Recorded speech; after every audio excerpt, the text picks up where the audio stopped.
Let's get this party started right. That's what I'm saying. Let's get this party started right. I'm Sundar Krungus. I'm your host. Tonight is your night. Tonight is LA School of Comedy's Funky Friday. And I always encourage people who are watching that are singers or do poetry or any kind of movement that you can do within this little realm here, that this is a great night to do it. It used to have a lot of singers here. And now it's kind of dwindled down to the big shots. We're the comics, baby. We're the top of the ladder, okay? Because this is a performing art. Remember that, okay? A performing art. We are just as important as every actor out there. We are the best. We don't have a script. We write. And we perform on the spot. So when people say, oh no, just a comic, you get up here and try 5 minutes. Tell actors to do that. Watch them just, how about when they fake it? I can do stand-up for the audition, and you're looking at them, and you're like, no. No. The LA School of Comedy is really a safe space. We like to keep it that way. There are people here that cannot be around alcohol, drugs, tobacco. I'm not one of those people. I've done it all, okay? But I'm just saying, after doing this rehab the other night, I realized how important that was to people. We did a rehab program, and it was very interesting. A lot of people get drugs from my hometown. It was nice to hear again in Paterson, New Jersey. Shout out to Paterson. That's right. It's where the Orthodox go to get high. I said to this one guy, how do you get through the city of Paterson looking like that? I'm not saying looking like that, but you're wearing, they got the top hats, the two press-on dreadlocks. Like, how are you cruising in your whip through Paterson copping? And he said, well, if the police come, he says, I say, can you help me? I'm lost. And I put on my yarmulke. He goes, I put on my yarmulke, of course. He goes, and then they escort me. Escort him out to his uncle's place. They say their uncle's place, and they go to a Chabad. It's amazing. I mean, this is like, then I see these other ex-people I know. I remember I was in Paterson, and I said, what are you doing? Going in the garbage, I'll buy you something to eat. And she says, no, I've got to find the receipts. And it was a black and white girl. The black girl is going in the garbage, and the white girl's not. I go, why is she going in? She goes, because she has to go in to return it. I said, return what? You didn't buy anything. You're in the garbage. Do you know what they did? They went into the store, picked up something up that was purchased, and they got their fucking money back. That's smart. Why didn't we think of that? Give me a round of applause and let's get this party started right. All right? Again, this night is all about you. I ask that if you'd like to move, poop, do anything, do it while I'm on stage. Just do it so that it's clear. Remember, this is your camera right there. And without hesitation, I'd like to bring up somebody who's always nice, and I'd like to bring up the comedy of the one and only Alan Weiss. Alan!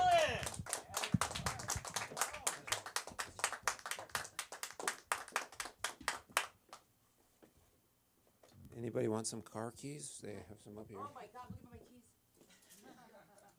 It's a nice car outside. I'm watching it. Then you can return that car and get some money. I'm an accountant, and I'm dyslexic, which is difficult. And you're probably people always go, how the hell do you do accounting and being dyslexic? And I just tell them it's not fraud, unless there's intent.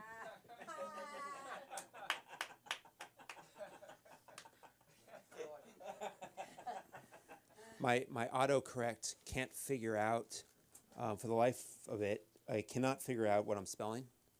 So I type in stuff and it just can't figure it out. It always switches the words. So I write Honda and then it says God. And I'm like, well, I guess that's what I'm writing about. So if you ever read any of my text, it's never makes any sense. I work for a fashion company, and which is weird because I'm an accountant. And then people like to come up to me and give all their grievances. They like to complain about everything. And this one woman, I was at a wedding, she comes up to me and is like, I hate men because they invented the bra and it sucks. And I said, you know, it was a woman, and second, if it was a man, it wouldn't exist. I worked at this company, and this VP at work had his birthday 1 month before his birthday. And I decided he had a really big head, and I should have known because his shirt was stretched.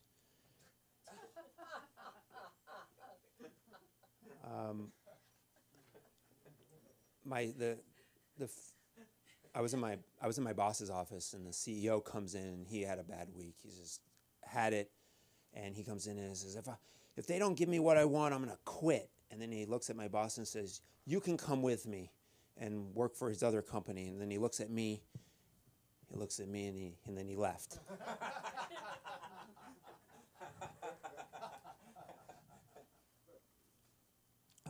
We had this big board meeting, and the head of sales is in there, and it's a sales strategy meeting where we're having this meeting, and then middle of the way through, he goes, "I have a hard stop," and then left.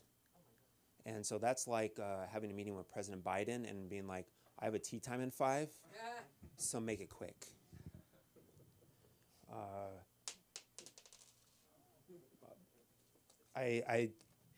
I don't do Toastmasters. I don't want to get any fights with any of Toastmaster people because I might get a really well-oriented voicemail. My cousin does it, and now he won't shut up. Okay, that's just stupid. He does do it, but it helped him a lot. What does this say? Oh, I get a lot of text messages, and most of them are for spam. I get more text messages for spam than my family or friends.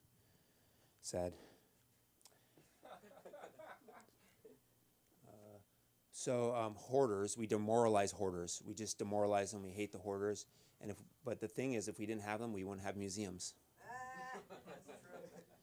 Like, thank God for Tuk back in the day in the cave for saving those pots.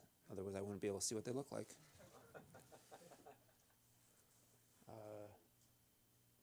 My mom's a hoarder. She's a great lady, but she's a hoarder. And when I was growing up, we liked to throw things away without her knowing. So we'd wait for.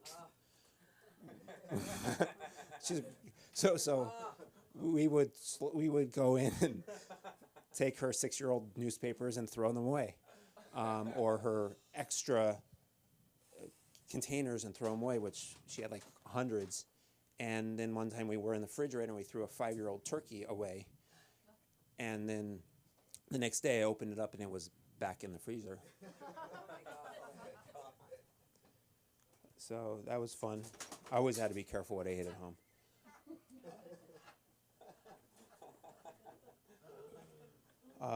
I have a lot of issues at work. Excuse me. I have a lot of issues like work. There you go. Got to say it right. I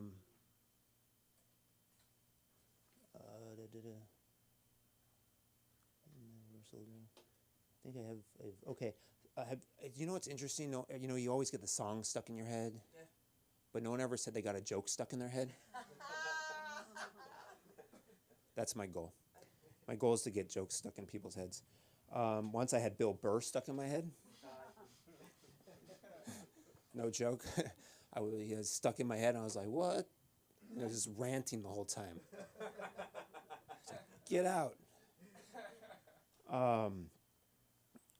Catholics, I'm not Catholic, but Catholics believe that, or found out they believe that the bread, they take the bread and the wine, and then it's the essence of it becomes the body of Christ, I guess.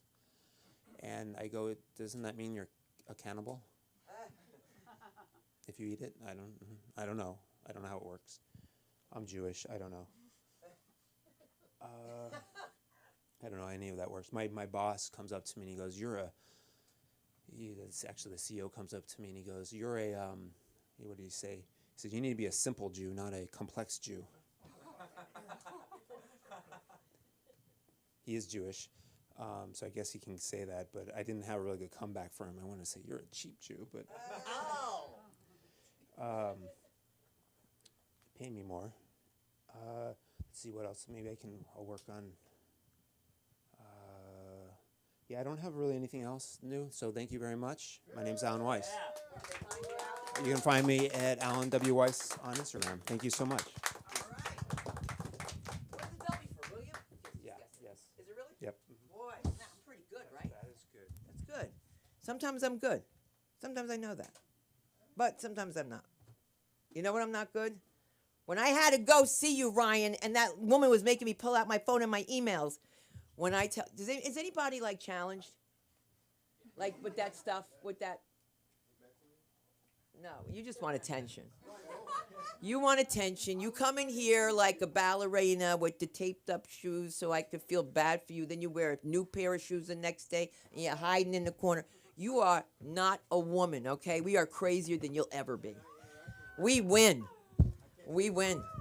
So, again, we're always having fun here at the LA School of Comedy. And listen, if you guys are watching, we have a comedy open night for kids. If you know any kids who are comedians or they're funny kids, we want to get them up. And Ryan Benson will be teaching there. I can't handle another kid because I tell you, it's like I'll be crying. But you know something? We're going to live. We have the comedy of the one and only Artem Tikev. Let's do this. Let's do this. I said it wrong, but it's okay. Thank you. I'm thinking about coming up with like a stage name so people won't struggle that much. I don't know. I don't have anything yet. Yeah, last time there was a black guy sitting here. He was threatening everybody. I wish he was here today because, you know, I lived for 18 years in this country. Nobody ever, no black man ever threatened me before. And it wasn't that scary, you know. I want to tell you, it wasn't that scary. I actually kind of liked it. Yeah, because that reminded me of the Soviet Union, you know, because everything was a threat over there. You know, if you don't do good in school, I'm going to kick your ass. If you don't shut up right now, I'm going to put salt in your mouth. If you say, let's impeach Putin, he's going to serve you some tea. It's not going to make you feel good, you know. So, yeah. Yeah, but I have a special relationship with black people in this country. When I first came to U.S., like I came along, I was like 19. No, I was still 18 actually. And I got out of the subway and I walk, and I'm like from a small town, like where the highest building is maybe 6 or 7 floors. And I get outside like in Manhattan and I see the skyscrapers and nothing impressed me. First thing in my mind was like, why does it stink so bad over here? And why is it so fucking hot? There's no air. And I had to go to some tiny town in Connecticut. Like I thought United States is like an amazing country, but I was a little bit disappointed when I got to that place. But I try to find the Grand Central because I have like a little note, a little paper with notes like, oh, you're gonna go to Grand Central, you're gonna take a train over there, and then you're gonna try to find your way to the tiny town. And I was so lost and worried, and I see this black police officer standing, and I walked over to him. He explained to me exactly how to get there, but I couldn't understand a single word because he was like a New York accent, and I studied like different English, I guess. But he was so nice. He like took me by the hand almost, and he walked me all the way to the Grand Central. He said, just buy a ticket over here, and you'll be on your way. And then I looked at him like, I don't know what's going on, man. And he helped me buy a ticket. He led me to the train. He set me on the train. He told me where to get off. So I was like, man, black people are very nice in New York, you know. So I finally got on the train. I have to get off somewhere in Connecticut. And I get off, and it's late at night, and it's freaking dark. I don't know. They don't have electricity in Connecticut or something. I don't know. How did the train arrive? So I'm standing there. I'm worried. What am I gonna do? And this taxi driver tried to take advantage of me, and I think he was Armenian, and I'm fucking Armenian. And he says, "Brother, I will take you for $150." And another black guy standing next to me, he said, "Hey, dude, shut up, man. Stop taking advantage of these newcomers." And this guy's like, "Oh, fuck you. You're ruining my business. I need to make money." And he's like, "No, brother, come here." And he found me a cab driver for $50. So that was very nice of him. Then I thought the black people are very nice in Connecticut. And then I arrived to California, and nothing happened. Well, actually, I was in San Francisco, and I ran out of gas on Bay Bridge, but I had enough like speed to roll down the bridge, And I took the first exit and I pulled over, and it's like the shittiest area of the city, you know, like right first exit of the Bay Bridge, and my car is dead, and I'm afraid. I'm standing there, I don't know what to do, and there's this Lexus pulls up with like 24-inch wheels or something with chrome, and this black guy comes out, and I was very scared of him. Seriously, he had very intimidating look, and he's like, "Hey, brother, what's wrong with you? Let me help you out. You ran out of gas." I'm like, "Yeah, well, come over." And I already lived in the States for like a couple of years, and I don't know why, but everybody, you know, like don't trust the black guy in the middle of the night. That's the idea I had in my mind, you know, because you know I'm trying to figure stuff out. But he was so nice. He actually took me to the gas station. He had a canister. He wouldn't even let me fill it up. He filled it up for me. He took me back to my car. He poured the gas in the gas tank, and he said, "I hope you be safe. Best of luck to you. I hope you'll be okay. You made it home well." So I made it home well. So I thought black people are very nice in San Francisco. And then I came to Los Angeles, and I just sold my car. I don't know why I sold my car in San Francisco, where you don't need a car, and then I came to LA without a car. No. What an idiot! So I got myself a motorcycle. So and I'm riding on the freeway, and this lady from I'm splitting a lane, because in California you can split the lane, and this lady she decided to change a lane right when I'm next to her. And she knocked me off the bike. So I'm like on the freeway, I'm rolling like this, and I'm like thinking in my head, "Oh my God, I hope I don't get hit by another car when I'm rolling." So I rolled and I got up, and I was just looking around, and everybody's looking out of their car like, "You son of a bitch, you're gonna cause all this traffic." I think that's what people were thinking. And I look around, and there's this black guy. He's standing right there. He's like, "Brother, are you okay? Let me help you out." He picked up my bike. He like controlled the whole traffic so I can get safely to the curb. I'm like, "Oh my God, I can't believe everybody's so nice. Like all the black people are so nice to me. What is going on?" They also know I'm like a minority here or something. I don't know. Yeah, but then this guy, he ruined it all for you guys. Seriously. Now I don't know what to think. I wish he was here. He would feel bad right now. Seriously. Man. Yeah, I'm gonna tell you guys everything you need to know about Armenians. I'm Armenian, you know, and I used to be a very proud one, but then Kardashians came out, and after that, I'm just Armenian quietly. But you know how they say all Armenians are related? So I figured I'll send them an email, you know, introduce myself, let them know that I'm here, available for family time. But I never heard back, so maybe they say on the show that family is the most important thing, but maybe not so much. They're just saying it for the TV, I guess. So fuck them. Fuck the Kardashians. I'd fuck all of them.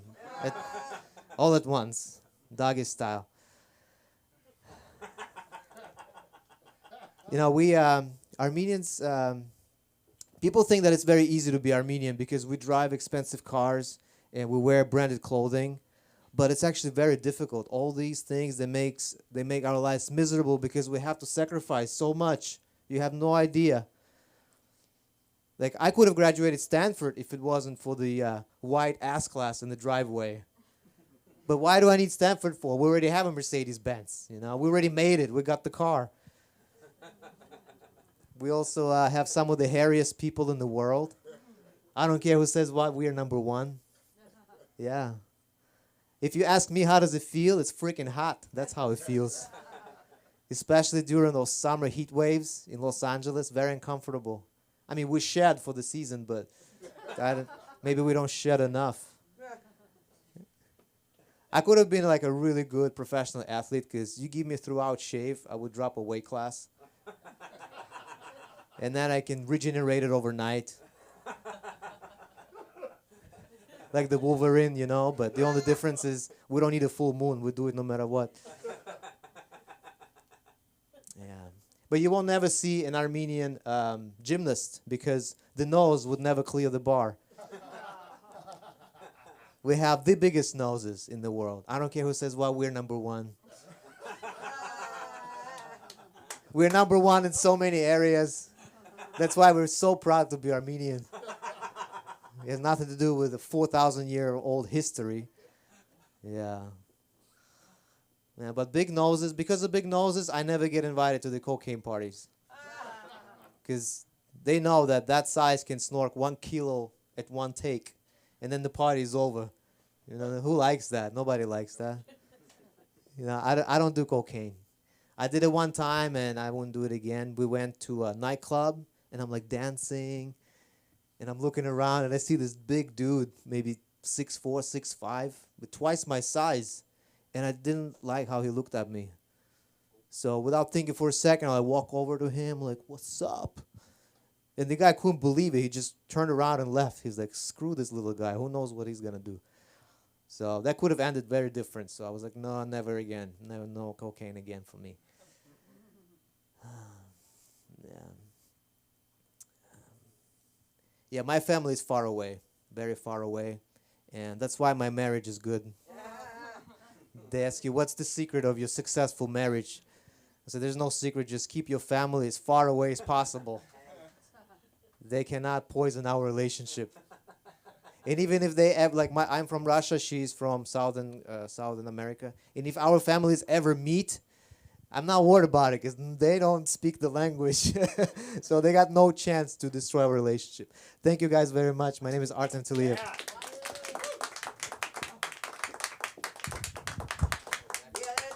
oh, I love that shirt.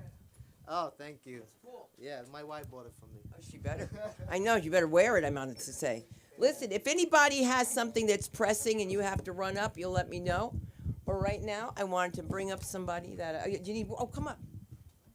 Anybody has to run? What were you saying?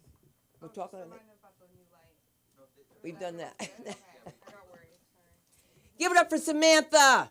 Samantha's our comedy concierge. If you hit my camera getting up, what are you doing? Where are you going, man? Did you pay? Why are you doing that now? Why didn't you pay when you walked in? We need your name and your phone, you know, all that contact information. How about that? So we don't interrupt. Hey, life, look at me. Look at this crazy thing they call comedy. I think I'm going out of my mind, but he beat me. Let me say he just beat me. This ain't comedy. Hell no, I got beggars at my door. Okay, let me stop. This pretty soon it'll be a cabaret. And you know something? I'm going to bring up somebody whose name sounds very interesting.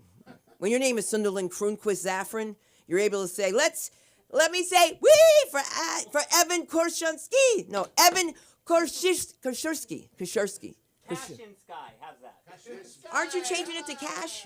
I mean, we thought about it, but no, it would be too ironic for our family.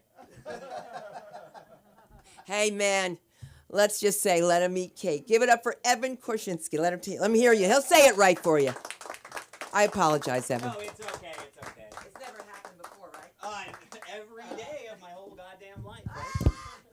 It's actually really funny because it's not even a real name.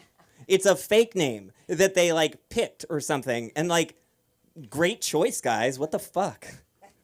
Yeah, so... Edgelord White Boy coming to the stage. I'm here. Sublime's my favorite band. You know, you pop a cop and Sancho and you slap her down. I just love Violence against women. Ugh. God, I hate those fucking people so much. So yeah, a lot of people, they come up here on stage and they say, "Oh, I'm Jewish," and for me, I can't just say, "Oh, I'm Jewish." I can't actually say anything about myself without, like, doing a fucking comedy bit. So, actually, so here we go. My mom's mom is a Catholic, Irish Catholic. My mom's dad is an Irish Catholic. My dad's mom is an Irish Catholic, and my dad's dad, we don't really talk. He did something bad. I don't know what it was. When I was like about 12, we found out that he was a practicing Jew. And I didn't find out anything else about what he did that was wrong or anything. So, whatever. I mean, I'm sure he did something really, really terrible. Let's just fast forward 20 years, and my brother, he got his 23andMe back. A lot of people might have gotten some surprises there. I did too. It turns out I'm 60% Ashkenazi. So that sounds like a conspiracy. So I'm bumping it up to 75. So a couple years after that, I took a trip to New York my dad, he wanted to move his mother back to LA. And so I was helping to pack her up and bring her out. And while I was out there, I found out that she was actually dying. So I'll continue packing then. It's just the same thing I was doing before. And so while I'm packing up all her things, I noticed that there's, matzo ball soup and there's, a menorah. And I'm like, wait, I talked to my uncle about it. I'm like, Uncle, Uncle James, Uncle Jimmy, was she Jewish? And he turns to me and he says, when I was about 10, my mom, she turned to me in the car and she says, hey, Jimmy, do you want to be raised Catholic or Jewish? And then he looks at me and he says, so do you think I made the right choice? And that's like a really hard thing to lay on like a man in his 30s, let alone a 10-year-old kid. But, because I am a Kaczynski, it's Kaczynski. Because I am one of those, or whatever it is. It's like Kovendevsky or something. It's so weird. They were running from something. Anyway, because I am one of those people, I actually can think and understand what was going through that little 10-year-old's mind who's so confused about his identity and all those things, because I've been through a lot of those things too. And he thought to himself, he said, rabbis don't put out. So to me, that's an obvious decision. I would have said the same thing. So a little bit more about me. I'm in town. I'm trying to meet new people, and it's hard sometimes because I like a specific kind of person. I like people who hate white men. So if you know anybody out there who's like that, send them my way. Sparks might fly. And sometimes people might ask me, they're like, wait, why do you hate white men? And I think that's probably the dumbest fucking question in the entire world. But I'll attempt to answer it for you. It's almost the opposite of this story that we were hearing about black people earlier. So I painted my house. And in painting my house, there's a lot of cleaning going on, and I split my nail, like real bad, right? And so I was like, you know what? I'm just going to go get a manicure. And when I was getting the manicure, she brings out all the colors, and I'm like, oh, shit. Oh, fuck. Oh, no. I'm going to die. I'm going to fucking, oh, God. I'm looking at all the colors. I see like the white, maybe slightly off pink. I'm like, okay, that's going to get me a weird look, And then I see, oh, it's a little bit pinker, a little bit more. I'm like, okay, maybe somebody's going to throw something at me from their car. But I love purple. I just love purple so much. I was like, oh, fuck, Evan, you're threatening your life with that purple. So I got the purple. And of course, I walk out of the salon, and I have my head on a swivel because I'm like, there is a white man on his way to fucking kill me right now, and like 2 blocks down the street, white man fucking tries to run me over, comes screaming around the corner like I'm on the other side of the street. I'd already crossed the road. He crossed into the opposite side of the road to try to run me over. And then I come here the next day. I come here, I perform, I walk home. And there's a white man who followed me for 1.5 miles back to my house saying that he's going to fucking murder me. I'm marked for death. And that people like me are stealing his bitches. Like, literally. Okay? Then last night, I go to perform at a different venue. I'm not mentioning the name of the venue up here.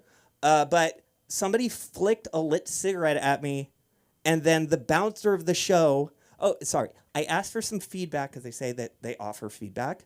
They didn't have any feedback for me. They said, sorry, we don't have any feedback. I was like, oh, okay. Well, I paid for it, but it's fine. And then I walk out, and I'm standing outside, and the bouncer runs out screaming at me, like chasing me down the street. I had to run. I couldn't get my ride. I was lost. It was like a thing. So people ask me why I hate white men. It's like, yeah, it's actually a very easy response. Like, and that's 4 days. That's 3 days. 4 incidents, 3 days. But that's like 1.3 average. That's about what I expect. I was like, yeah, that's about a 1.3, assaults a day purple. I mean, I could have gone hot pink. It would have been 2. And it's funny. It's like, and then people are worried. The people are scared about being in like black spaces or queer spaces. Like, let me tell you what it takes to be the coolest white boy at the lesbian club, because I was friends with lesbians, all lesbian friends growing up. You don't support violence against women. And then you have like 10 lesbians fucking grinding up against you all night. Like, it takes that. It takes the barest minimum thing to be the coolest white dude at the lesbian club, you know? And it's as simple as soon as a lesbian doesn't know or doesn't think that you are trying to fuck them, they are like pumping. And that's actually exactly the point in which they're going to fuck you. The only caveat is you can't wear a condom. So shout out to all 500 of my kids. I don't know any of your names. Or like, you know, we could go on and on and on. Like if you want to be in an Asian space, it's like you can use chopsticks. Like, oh, you're the wokest. You're so cool. You're so much better. I mean, because the threshold is so small compared to other white people generally. Like if you're in a black space, right? What do you have to do to pass and be cool in a black space, right? You don't have to say a word. And I don't mean be quiet. I just mean don't say the word. That word, you know the one, right? But like if you want a little bit more, I can give you a little bit more like kind of help there. So basically you come in, I'll tell you what you don't do. What you don't do is they're listening to Kendrick. Kendrick's on in the background. He's going off. But you've never heard Kendrick before. You don't even know what he's saying. He's like throwing out all these, like, what is this guy talking about? These people, they need an eloquent speech about some issues that are really important. So I want to talk about, pause Kendrick. Kendrick, move to the side. I need an eloquent speaker about these issues to say, let's talk about blaxploitation films in the 70s. Don't do that. Don't do that. Please don't do that, right? What you should do with something that makes sense is like, just be about yourself. Be your stuff. Do your stuff, right? So like, the thing is that if you're at you're at the cookout, right? You're at the cookout. Like, say, have you guys ever heard of John Denver? And they're like, no, who's that? And you're like, country roads. You got to really up the accent, and they're gonna be like, ding, ding, ding, ding, ding, ding, ding, like up it all the way. Right? You're like, oh, guys, have you guys ever heard of Metallica? And they're like, who the fuck is that? And you're like, sad but true. And they're like, oh, that is sad and true. Wow. You know, finally, you sit there and you're like, hey, do you guys know about the Little Mermaid movie? And they're like, yeah. And then you tell them about the Little Mermaid movie. You start singing the songs and they're like, I don't know that song. I don't remember. And it's cool because it's like this whole cross-cultural experience, right? Because they haven't seen the Little Mermaid movie you saw, but you didn't see the Little Mermaid movie that they saw. So now you can get some cross-cultural understandings. All right, thanks everybody. Have a nice night. There you go. I know I wasn't rhyming tonight. Anybody want to come on in? This is what we do. This is how we do it at LASC. Here she is, it's Fee, and she is fit and happy. I know I can't rap. I'm not trying to. But you guys, I got something for you. I know it's TMI, but I'm in a rap video from 1990. Of course I am, and I have big hair. Of course I do. And it's called Arrest the President, and Tragedy was the rapper. Everybody's settled, which is great. You know, I'm thinking about going to be a substitute again, and I'm scared of getting shot.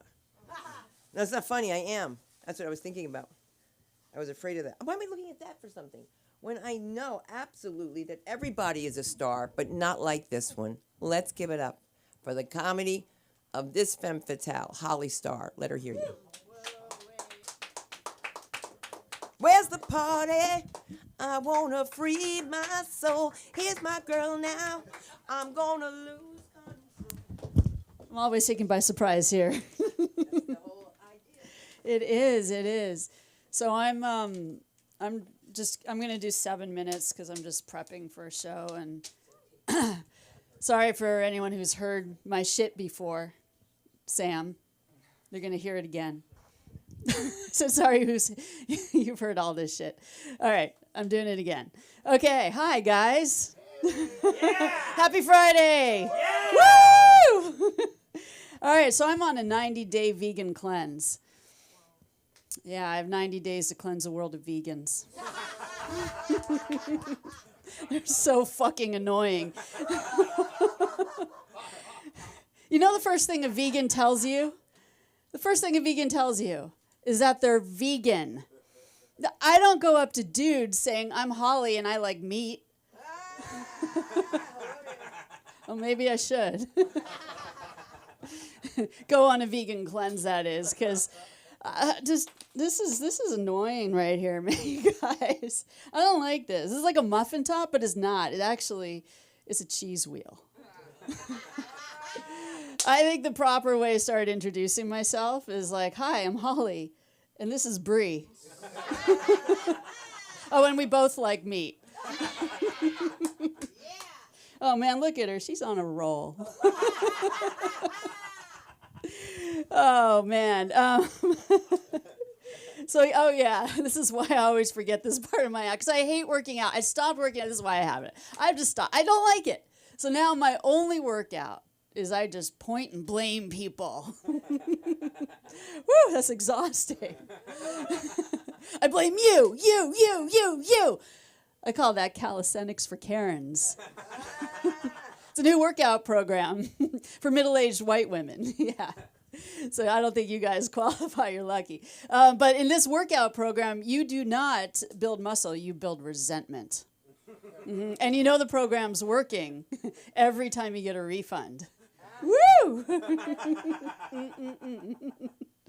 Oh man. So yeah, I'm middle aged, but I miss being in my 20s. You know that is never coming back. In my 20s, I actually used to be a cocktail server at the Comedy Store, and but it was so long ago. It was back when Joe Rogan had hair. But Mitzi Shore, who was the owner there, she used to say to us cocktail servers, she'd be like, "Don't block the stage." And we were terrified of her. So we were like, sorry, can I get you a drink? Can I get you a drink? Oh my God, look at me. I don't look like a cocktail server. I'm not hot. I look like Lord of the Rings, Gollum. And your tip is my precious. Back then, any guy's tip was also my precious. Oh, shame. But I was lonely, young, just trying to fill a hole. Who am I kidding? It wasn't a hole, it was a welcome sign. In 5 different languages. Because back then I was a Democrat. Now I'm just depressed. Oh man. So I'm actually 52 years old. Yeah. Oh, thank you. Are you applauding because I'm still alive? So, oh, thank you. Well, sometimes I think in the right lighting, I might look young enough to be my own daughter. But that joke cost me $16,000 in therapy. But so I don't know what the fuck, I forgot my ring. I am married. That's probably, there's a joke in there somewhere. But I'm 52 and my husband is 40. So yes, you would think that would be awesome. You know, like he wants hot sex. All I got are hot flashes. And the dude does not need Viagra, all right? But I could use the female version. Niagara. All right, maybe you were a little turned on. You threw up a little in your mouth. That joke is a slippery slope. I'm not going to lie. But look, being 12 years older than my husband does have his perks. You know, if we get in a fight, I just tell him to go to his room. Yeah, I do. And then I join him. So let's see, how am I on time? I might just keep going past my 7 because this is getting fun here. So so being 12 years older is weird when you think about it. Like when I was a sophomore in college, he was 7. All right, so like at 7, he was like, "Mom, how do you make a baby?" And, and at 19, I was like, the condom broke. That's how you make a baby. Fuck. But sorry, guys. No kids. No kids. Thank you, Plan B, for being my Plan A. At least I could tell my mom I had a plan. All right, so no kids, but I do have a couple of in-laws. Does anybody else have those things?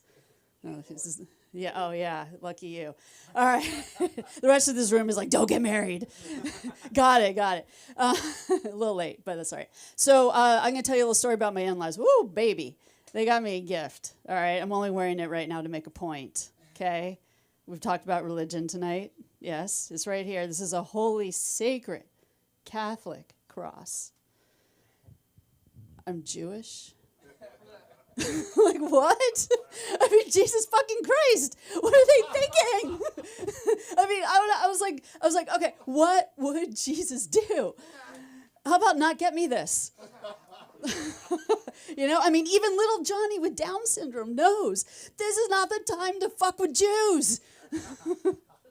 High five, little Johnny. Smart kid. But look, I didn't want to seem totally ungrateful for this, even though I am. All right. Don't get me wrong. So I did the right thing. I sent my in-laws a very nice thank you note and a menorah. Yeah, they and guess what they did? They put that menorah on Facebook Marketplace. Yeah, look at that, right? I was like, what are you thinking? I'm wearing your gift. Granted, I'm making fun of it. It's burning a hole probably in my skin right now. but I mean, so I'm wearing their gift and they're selling mine. Who's the Jew now? Oh, I'm taking the temperature in this room. So I'll lighten it up. My husband and I, we got a dog. And he's a half German Shepherd, half Pit Bull. So he's a gerbil. We named him Richard Gere. See, that's a reference from the 1900s. Patty is older too. Thank you for getting that one. And so this dog is cute, but look, he walks with his tail up, and I can't stand that because he got out one day, and I literally spent an hour chasing an asshole. And that just made me so depressed. It reminded me of all those drunk nights in my 20s and 30s. And 40s. Oh my God, how am I marriage material? I don't know. I have to talk to my husband about that. And then last thing about this dog, every time he sits, okay, this is gross, his dick sticks out. He's got like lipstick dick. I mean, it makes me really uncomfortable. I'm like, so if I tell him to sit, I feel like I need a safe word. You know, or with that lipstick dick, like if I say to him, if I'm like, you're a bad dog, I'm so afraid he's gonna be like, I am. I'm a very, very bad dog. All right, guys, that's my time. Thank you. Oh, you can find me on Instagram, Holly Star Comedy, and I'll be at guest performing at a showcase at the Improv Lab on Sunday, and Universal Bar and Grill on Wednesday. Yeah, there you go. How's that? Hey guys, get it going, cause you know. How you doing? You got a seat? I guess this is my seat. No, I'll get your seat. Come on. There's a helmet. You can take it off. You mind? We got a jacket, a chair. I got a jacket, chair. I got pocketbook chair. Don't sit in that chair. I need that chair. You gotta bring the motorcycle in. You want to bring the motorcycle in? You can't bring it in. You can sit on the motorcycle. You like the idea? Who's this Johnny Salami? What's his name? Colin. Colin, you've been here before. You have been before. I always recognize people with hair. I'm just kidding. No, you aren't. Everybody else is, including me. I've lost so much hair. Yes. I didn't even notice it. Like, I had 3 times this amount of hair. And I know you can't tell, but it's like, it's all right. Because we're here with Hunter White, guys. Let's do it. Yeah, Hunter. Keep it going for Sunda and myself. Let's get the energy back up. How are we doing? We're okay. It's Friday. Thank you. For those who don't know me, my name is Hunter. I used to be really into politics. And then I spoke some DMT, and now really like trees. I just turned 30. We have any other early 30s people here? Literally none of it. Yeah. Did you do anything interesting for your 30th, Stuart? Oh my God. Is this like a good relationship wedding, or you're like, fuck, I gotta go to this? You were pissed. Then why did you go? You could have done what I did. Take mushrooms in Arizona, in an energy vortex. Realize you don't gotta go to a wedding. I don't know. It was cool turning 30 because like a lot of people shit on their birthday, but I think it's like a good point for self-reflection. So I like started seeing a new therapist, which is like, that's like an interesting first meeting, right? With a new therapist, right? If any of you are like me, you're just trying to like suss out the vibe, right? Because she's like an older middle-aged lady named Eileen. So you're trying to figure out how it works. Is it more like, hey, Eileen, I have social anxiety? Or is it a more like, hey, Eileen, I've spoken to aliens and they think I'm great? What relationship is this gonna be? It's cool though. We were talking, we realized like I'm incredibly stubborn, like for no real good reason. We got a couple stubborn people. Like I realized the other week that I haven't done laundry the correct way, I think ever. Right? Like, I don't measure the detergent. I do that by feel, you know what I mean? Right? There's no separating lights from colors. It's not because I'm like a woke laundry abolitionist. I'm just not going to let a laundry tag tell me how to live my life, you know? Right? Like, I got a diagnosed personality disorder with signs of autism. Does that sound like I can be bullied by Big Laundry? Like, what are we doing, people? I don't know. You guys are really fun. I was like, coming to this, and I was like, well, Monday was an experience, and we'll see. And then you guys are swell. I love your hat, by the way. I don't know. I'm a child of the internet. We have some internet kids here. Like, that's like the biggest thing to like happen in my life. And are you like also not a fan, like, of the internet? No, I think like the whole thing should have just come with a disclaimer, right? Because nobody warned us. How did nobody warn us? Right? They warned us about all kinds of things, like drugs or fast food or video games, but there was no DARE program for the internet. Oh my God, no video games. Tetris caused Columbine. Animal Crossing is communist. GTA is satanic. But again, nothing about this World Wide Web. And like they should have, because as I said, I'm 30 and equally nervous about TikTok as I am fluoride in the water. Right? Like, do the Amish have mind control? Did Barbenheimer make Bud Light gay? I fucked that joke up, but we're gonna go past it. And here's the next part. I don't think you guys understand what I'm trying to say is thanks to the internet, I am one late night on Reddit away from thinking that Taylor Swift is a reptilian Teletubby. Now, that's not because I like did acid or was really into the PSP, okay? That's just because like your weird aunt's Pinterest page, okay? The internet is a dark place and it should come with a disclaimer. I don't know, I had a weird year. It's been a weird year. Unsurprising, realized I don't really fit into society.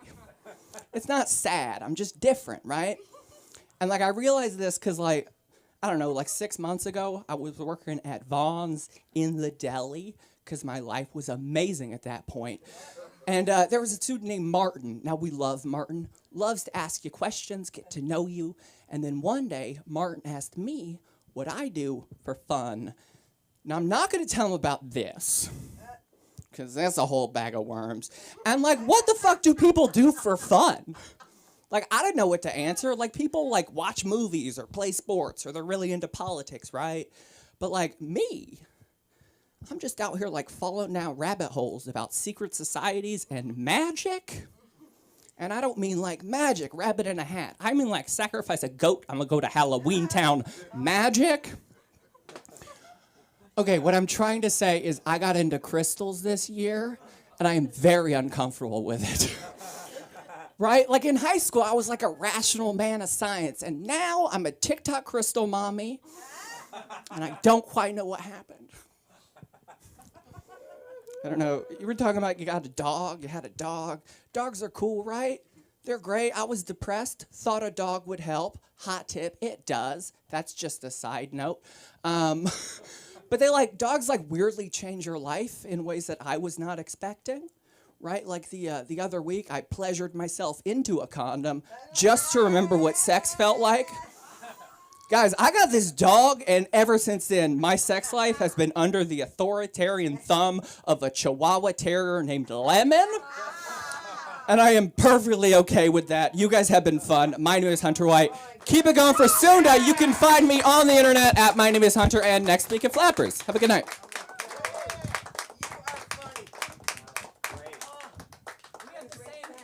We do.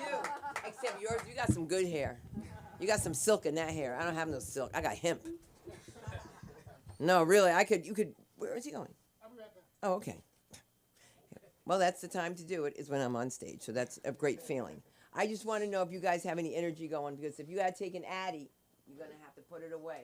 Because I'm Addie for Patty. Give it up for Patty in the house. Live from the mix. Live from the mix.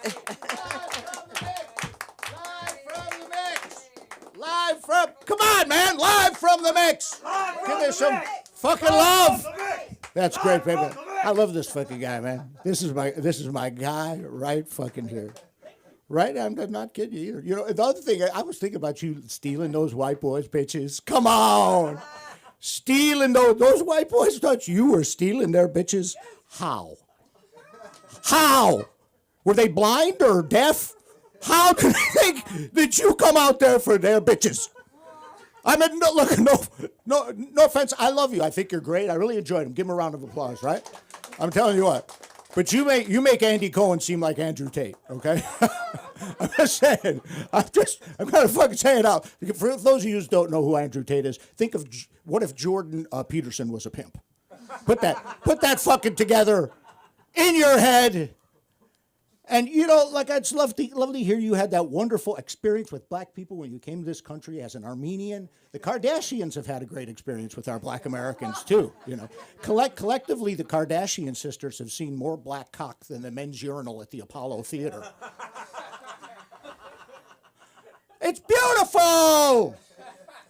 Look, I come from a time when there weren't a lot of opinions, you know? Like, when in my day, there were 3 fucking opinions. It was the church and the government and my racist Uncle Billy.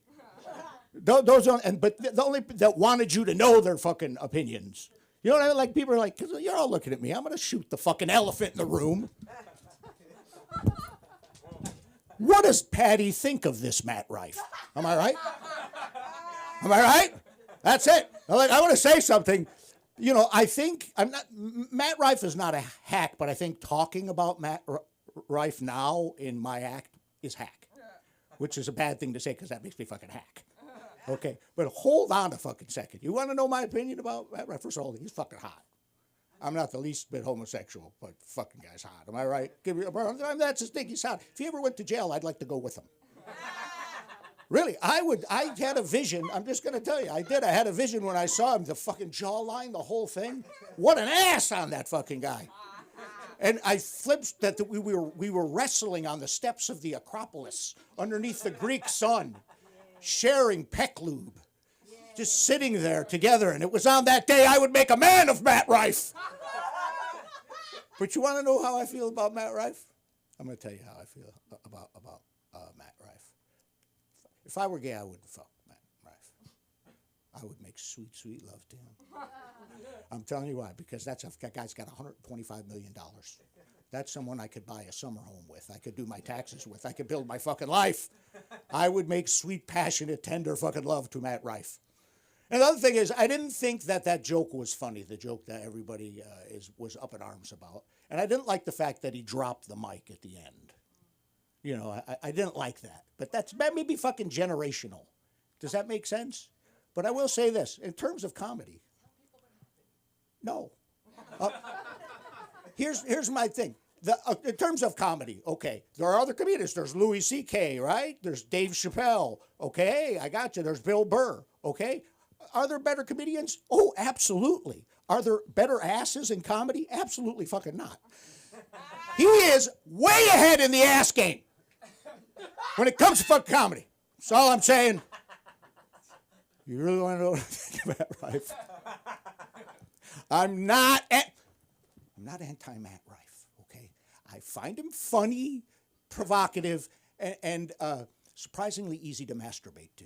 That is kind of how I feel.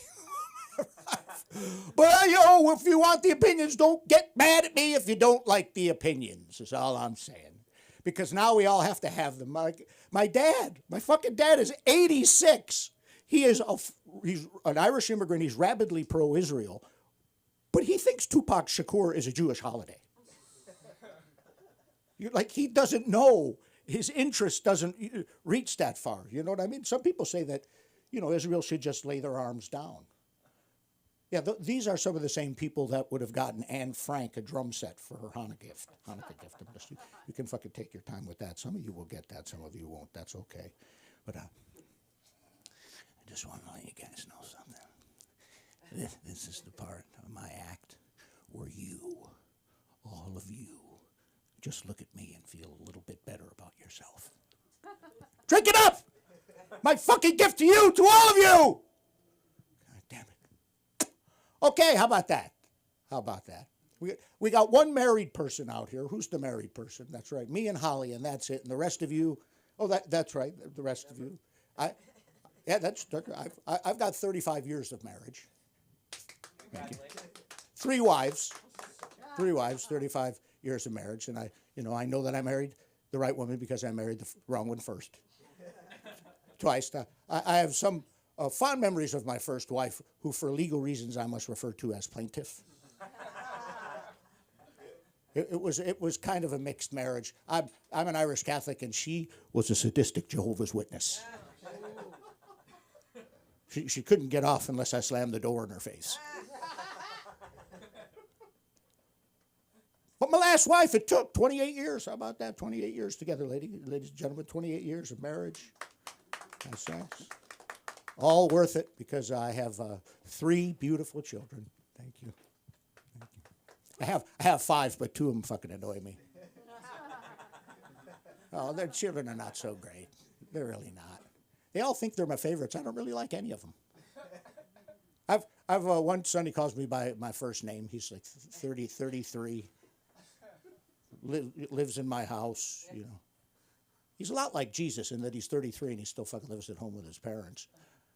Oh, by the way, as a Christian, I wanted to say something to all the Jewish people here tonight. Thank you for making it all possible. We couldn't have done it without you. Really, the whole storyline goes out the window. I don't know if you know. This got real quiet, didn't it? So you're married. So I'm gonna ask you a couple of little questions. How long have you been married? 6 years.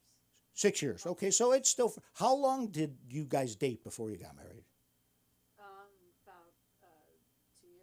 2 years. Ooh, pussy must be good. You wanted to lock that shit down, baby. If you said 5 or 6 years, he got in there and wanted to lock that down. That's good. My wife is cutting down on sex. She's cut down to 3 positions. 2 of them don't even involve me. I don't know why I'm spending all this money on a private Pilates instructor.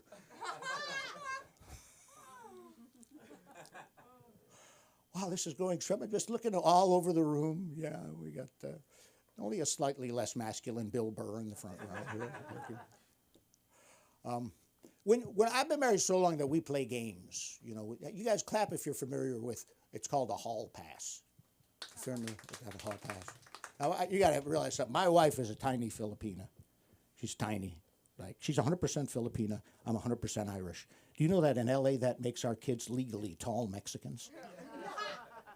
She's just a fucking tiny, little teeny tiny Filipina woman, and her hall pass is Idris Elba. She fucking loves Idris Elba. You know what she calls him? She calls him Hot Black Jesus. She fucking loves him. My hall pass was, of course, Joan Rivers, until she died. Now it's Idris Elba. Very hot, very hot. I had a dream. It was me, Idris Elba, and the Cholula hot sauce lady. It took me away for a fucking second there. I was there for a minute. Yeah, baby. Well, listen, you guys have been kind of mediocre. I mean, just, so far, but it's good. Give yourself a round of applause. Beautiful. It's wonderful to be here. I'm telling you.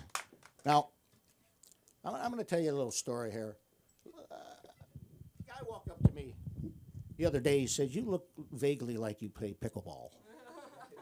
Pickleball. You know this pickleball? Fucking sounds like a venereal disease. Pickleball. That's just code for saying you look like a white guy who can't afford to golf. Bingo! Bingo! Hit the nail on the head. Hit the nail on the head. I'm here doing comedy on a Friday night. Yes! Yes, that is me. But I'm going to ask you guys, do you know the difference between a golf ball and a woman's G-spot?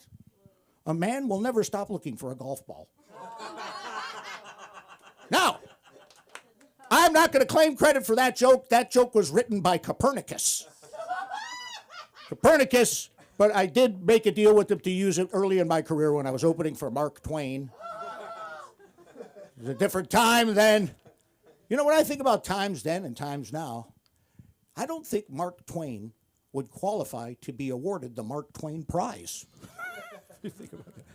All right, ladies and gentlemen, this has been wonderful.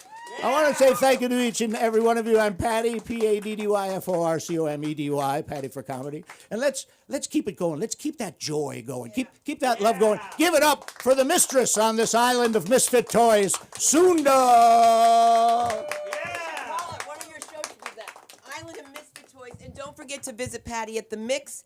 He's here on Fridays. And now coming up to the stage, you've seen this guy on HBO, and you're going to see him right here. Give it up for Albert Linton. Let him hear you. I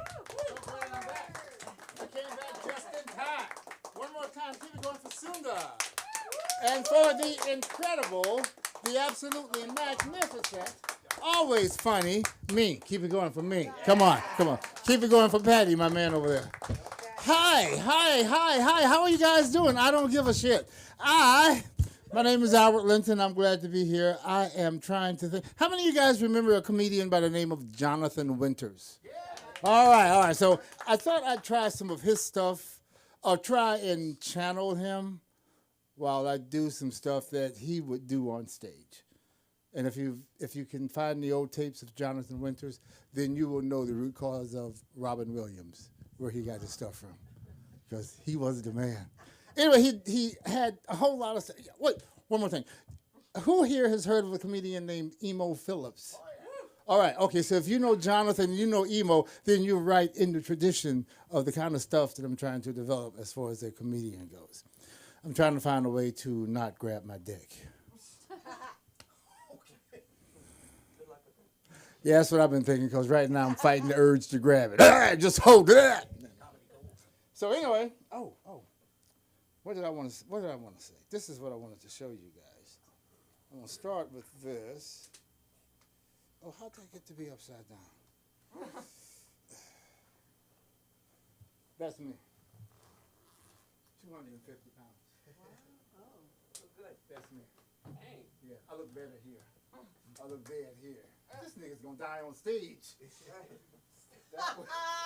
That was 2021. That was 2021. And I have one with my shirt off, but I don't want to see the women faint. So, from exhaustion of looking at all of that. So I wanted to say that. Now, how did I lose the weight? Because it took years to do it, and it was not easy. And it's all a matter of burning more calories than you take in. So I had to restrict my diet. And I basically ate 3 things, and I call them the FVVs. It's fruits, vegetables, vaginas. Those are the only things, because everybody needs a little beta carotene in their diet. Thank you. This is a PSA for y'all. Thank you. All right, and then, so Jonathan Winters. Let's see if I can do something, because all I have is a box. Oh, this is this is a rotating lamp. You plug this into your computer, and then it shoots a beam of light of multiple colors, shapes, and designs on the ceiling like that. And for simple 3-year-olds like me, that's a lot of entertainment. I have a cat. I had a cat. He died from exhaustion trying to find this light.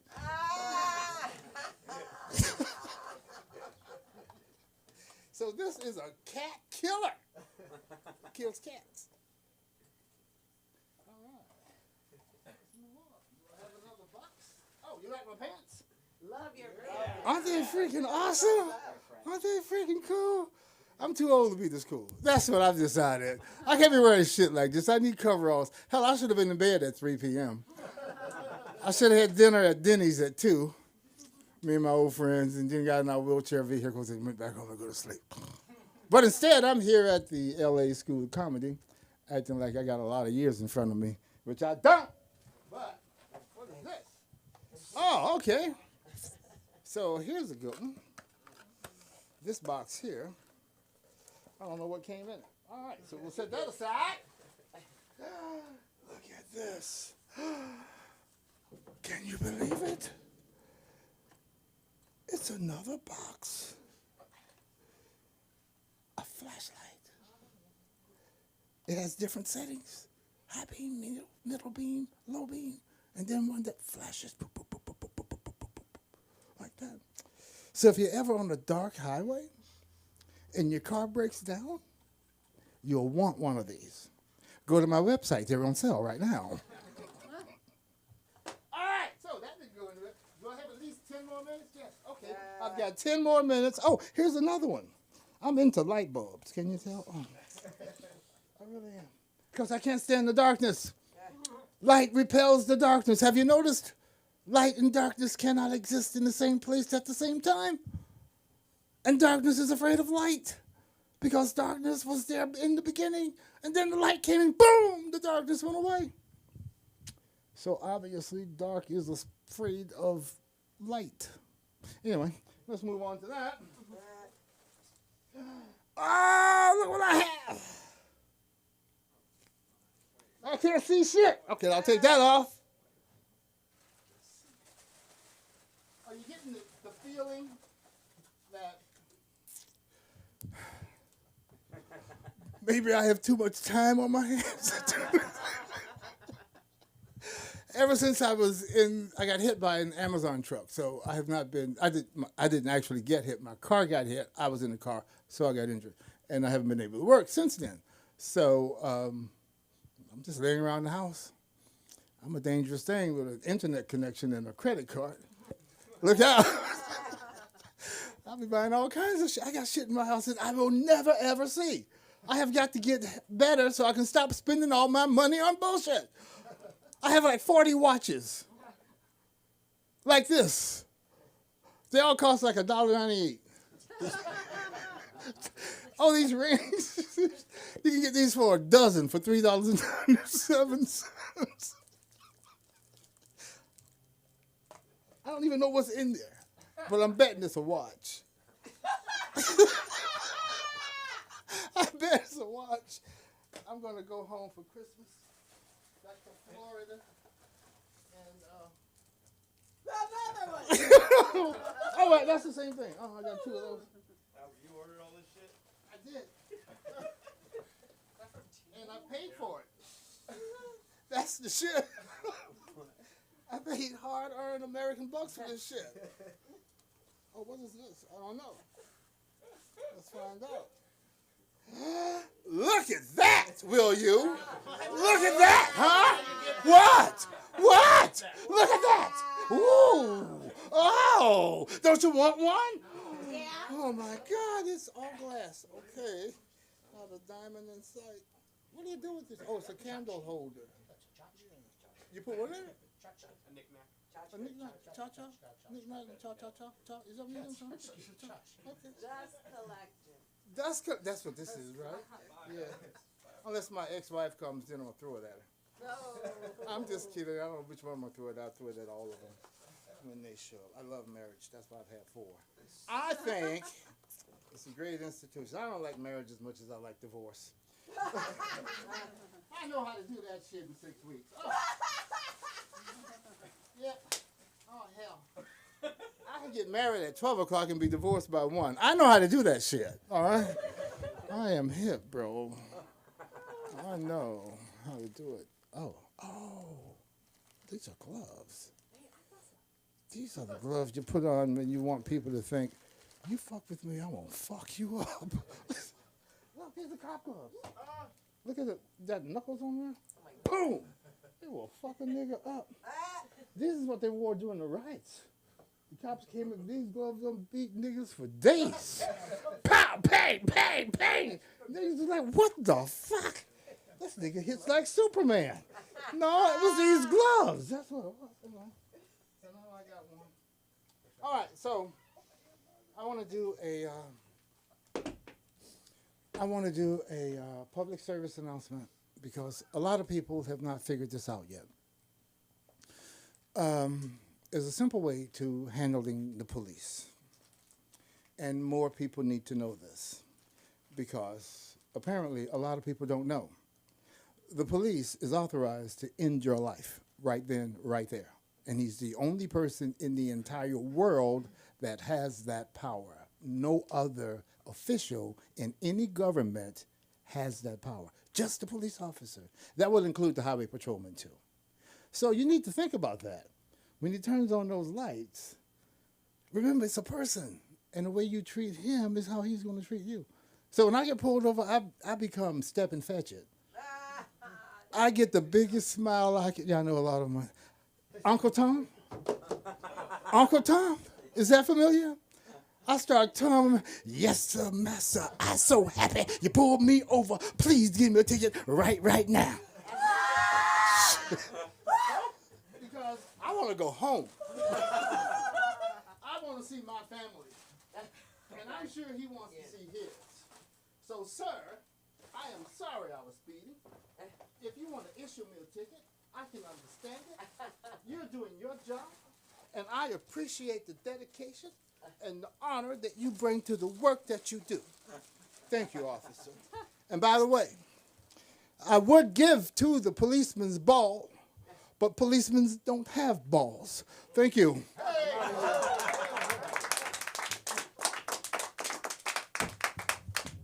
I would just like to add, if you'd like to see Albert, aside from here, that you can see him on HBO Laces. Is that correct? That's correct, yeah. And on Blackhampton. And on Blackhampton, which is exciting. And I also want to say, really, Jason, thank you so much for being here. You, Ryan, and Samantha. And Patty, thank you for helping me last week. Because I'm going to be gone for a minute, but these people keep things going here for me, and I'm so blessed to have them, and I mean that when I say blessed. Now, are you going up tonight, Stu? No, okay, then that's cool. We got you because we got to talk still. That's okay because we are here. You got you, and you got me. Well, let me tell you something. We all love V. Let's give it up for V, ladies and gentlemen.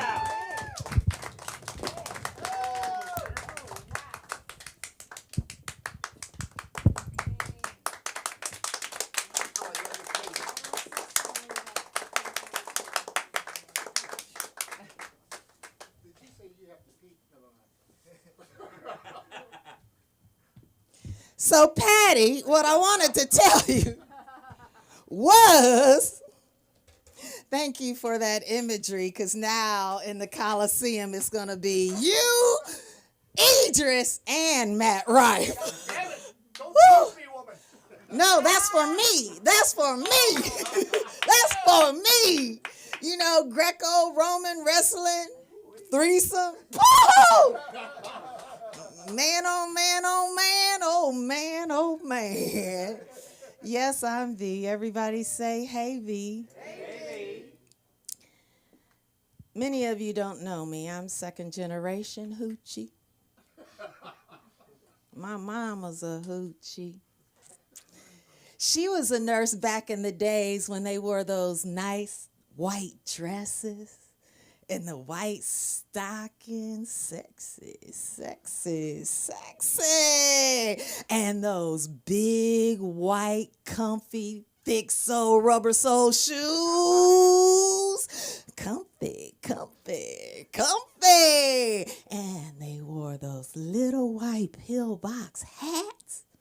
Sexy, sexy, sexy. Not like them scrubs, them scrubby looking folks be wearing nowadays. Am I right?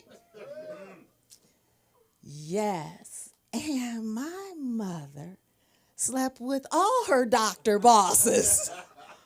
That she did. Yes. She knew how to build a lucrative career. And all of these doctors were rich, black, and married. My mother was married too. What can I say? Soon do you know it was the 60s. That's what they did back then. Yeah. I was very pleased to ask my mom if I could tell that joke. She passed a month ago. Yes, beautiful life of 90 years. Beautiful life of 90 years. And I got there in Michigan the week before she passed, and she was literally skin and bones. And I watched her all day as I slept in bed with her for several days in the hospital, talking to the nurses and the doctors. You know, she was really out of it, like out of it, until they came in and asked her questions. And she'd open her eyes just enough, and she'd move her mouth big so she knew they understood what she was saying. So I figured that was the time for me to pop the question. She's lucid enough. I said, Mommy, I want to tell this joke about you sleeping with all your bosses. Can I do it? She opened her mouth so wide. Yes! She's like, I'm out of here. Fuck everybody else. They need to know my badass was a badass. My daddy was a badass as well. Yeah, back in the 60s, he wrote grants for community school programs. He did a lot for the underserved. And he never missed an opportunity to fill a woman's ass.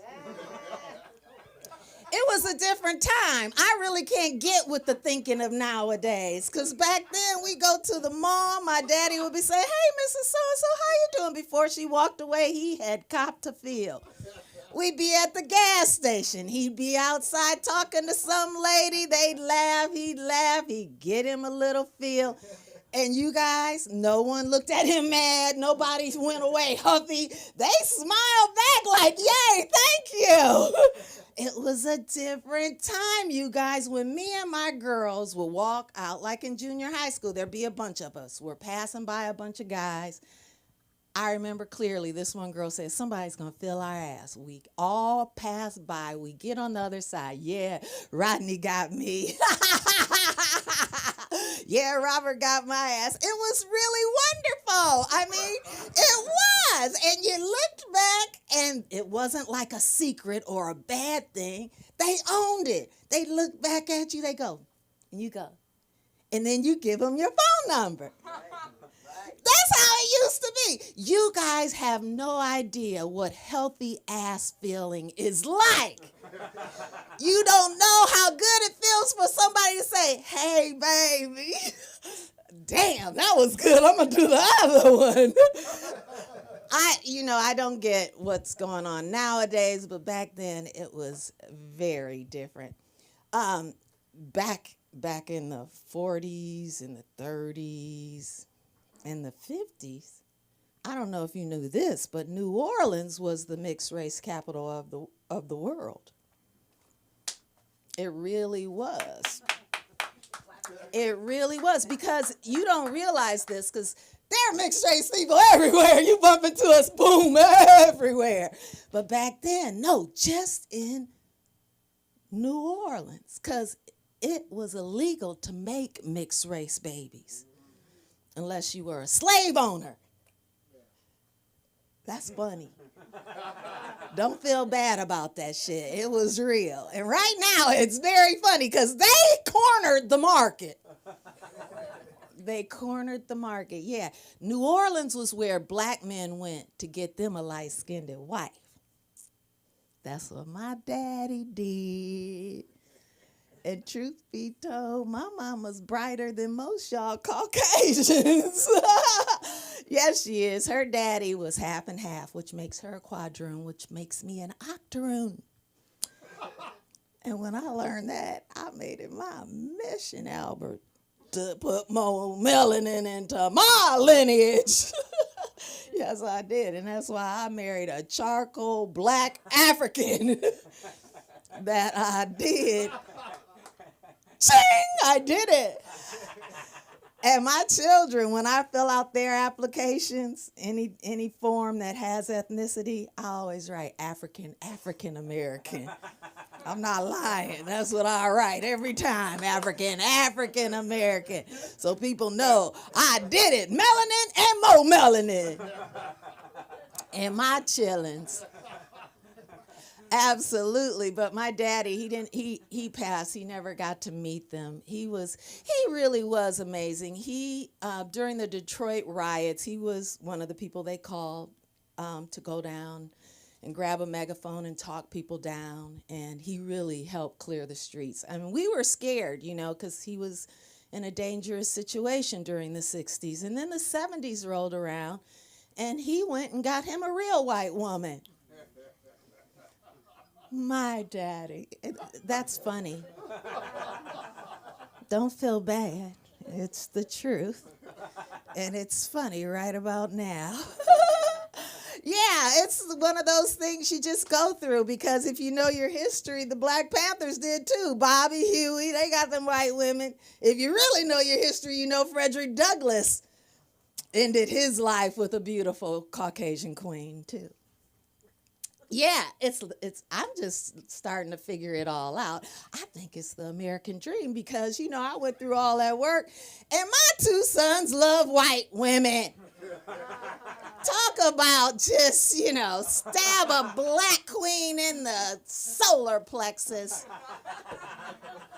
I'm stealing my grandchildren and taking them all to Africa. Because I know it's the American dream. I figured out what it is. A plot of land and a white woman. That is, I know, the American dream. Because I have Caucasian queen girlfriends. Beautiful inside and outside. So I know. And don't think black women don't want they plot of land and white women. Black women getting theirs too. You watch CNN? You watch MSNBC? ESPN? You're not looking at these sports reporters, these news reporters, these black women with this beautiful long straight hair? Have you seen them? Not a one has natural hair. That's all long. Black women are out white girl in the white girls. Because we getting our plot of land, but we becoming the white girl. White women, look out, we coming. Because they now got glue that holds them wigs on a week. Wait till we start coming up out of the pool with pretty hair. Fling. It's over for y'all. Because you be trying to get a tan. When we got the wet, straight, beautiful hair, the white men are all coming to us. That's all I wanted to work on. Oh, yeah, you can find me at VVV Comedy, and I'm at the Ice House on the 29th, and I have a showcase performing an hour for reps in January 13th at Comedy Boulevard, so keep me in your prayers. Success. Amen.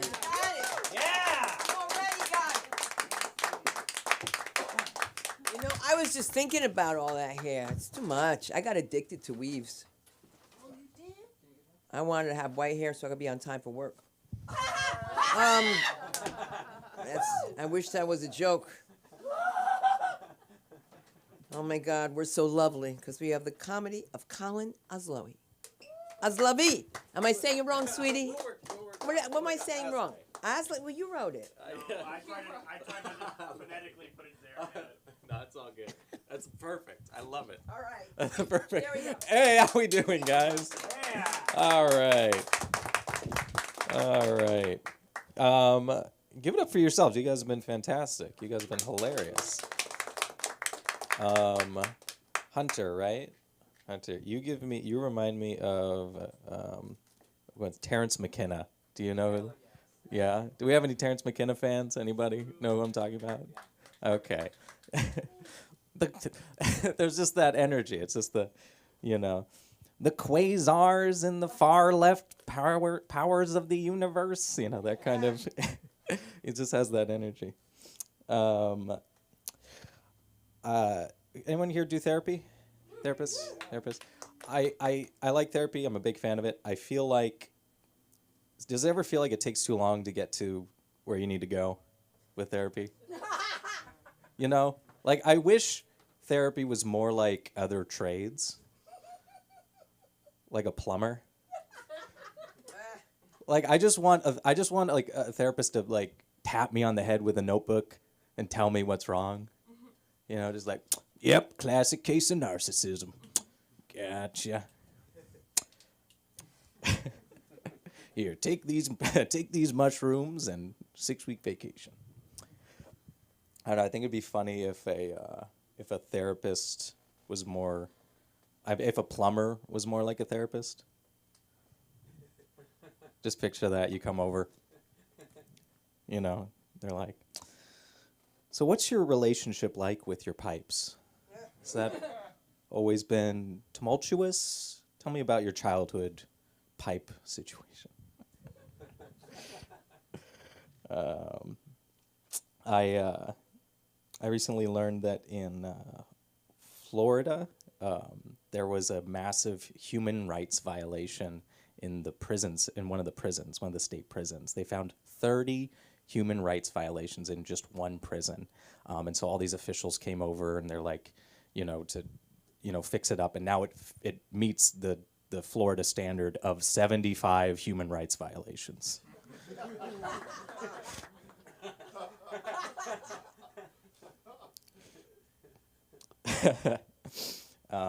There's actually, there was this school, I think it was in Iowa, that recently banned cell phones for all students, right? And the kids are pissed, right? Of course they are, right? But the stats don't lie. Attendance increased 15%. School performance grades went up 20%. School shootings went up 400%.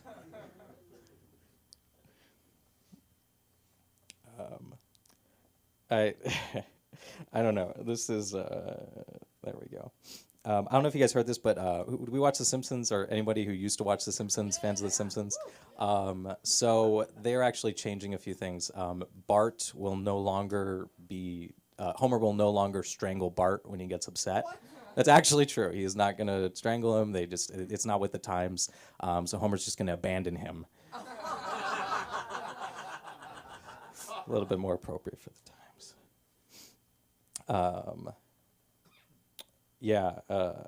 There's actually another school in Florida. It's all Florida schools.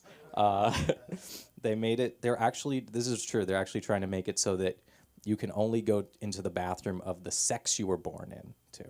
So it's not the gender expression, not gender identity. That's what they're trying to do. And if you're intersex, you just have to find the closest teacher and have them flip a coin. So they're figuring it out one day at a time. We've all just given up on learning how to cook, right? Like anybody 30 and younger, it's just like, am I the youngest person here? Taking a quick survey. I don't know. I don't like I don't know, I order out now. I don't really cook. I don't know, I'm too busy trying to drop ship, man. I'm too busy.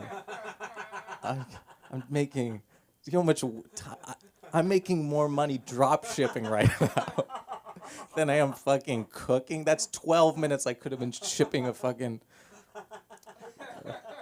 light bulb, dude. He got that from me. It was 12 cents. I actually am a fan of Winters as well. I actually brought some of my own props. If you guys don't mind, I'm just going to grab it real quick. There we go. Let me just see. No, I'm just kidding. What kind of garbage can did you find all that in?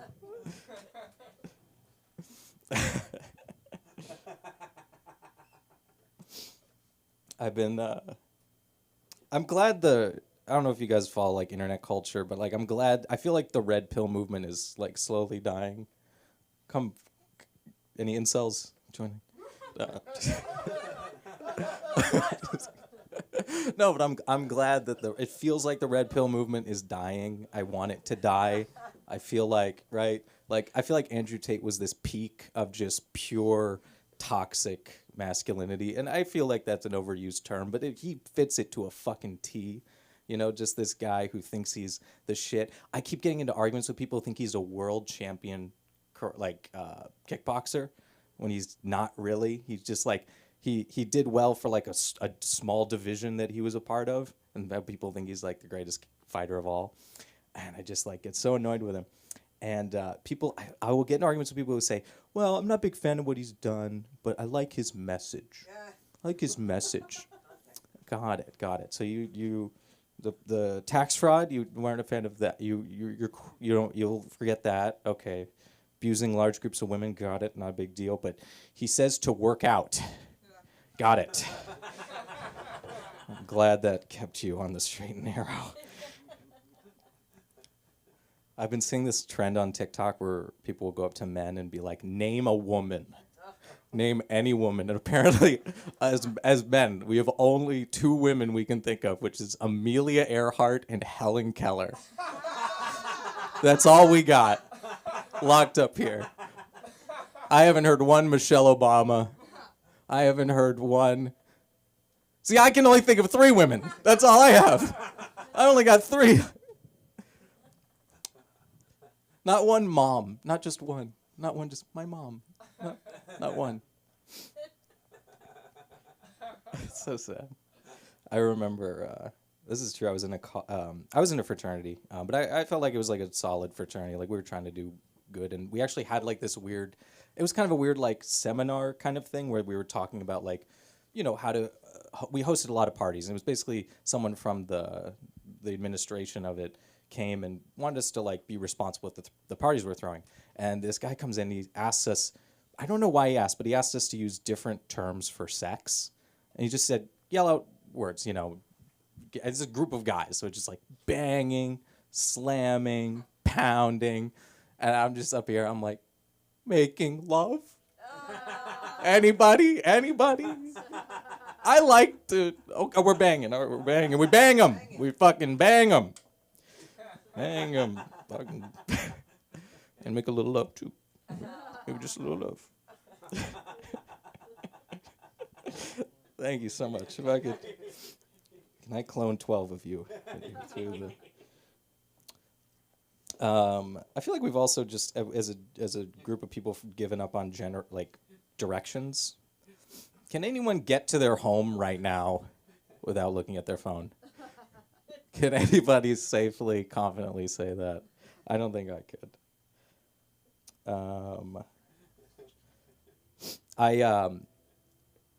The ads on Pornhub scare me on the side next to the video because it is things I did not. It's all ways to get erections that don't work. And for some reason they're trying to sell it to us like we're gonna think. At one point, I'm not kidding. There was a picture of an apple cider vinegar bottle shoved up a guy's ass, and then it's like a GIF, and it's getting an erection from the apple cider vinegar. Like, that's how do they know my secret? I've been trying to keep that under wraps for a long time. I don't know. I don't know how much time I have, and I hope I'm not going over. 3 seconds? 30. Fantastic. I used to live in France, and every week we would do karaoke. And there was this one French guy who would only sing Johnny Cash songs. And the problem with Johnny Cash songs is they don't sound good in a French accent. Just every week. I fell into a burning ring of fire. It went down, down, down as the flames went higher. And it burns, burns, burns, the ring of fire. The ring of fire. All right, thank you guys so much. You can find me at Colin._Aslay. Yeah, check me out.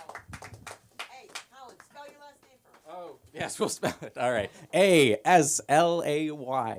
There we go. Thank you. There you go. Yeah. Very nice. Very nice. You know what I do with my name? I'll tell you something. I just tell people it's phonetic. That's what you have to do too. When Americans act like that, I go Sunderland Kronquist, and they're like, "What? Oh my God!" And they keep writing my name Sundra with an R. I'll tell you what starts with an R. This gentleman coming to the stage who got me to see him in opera, an operetta. I was in an opera. I went to see him in an opera.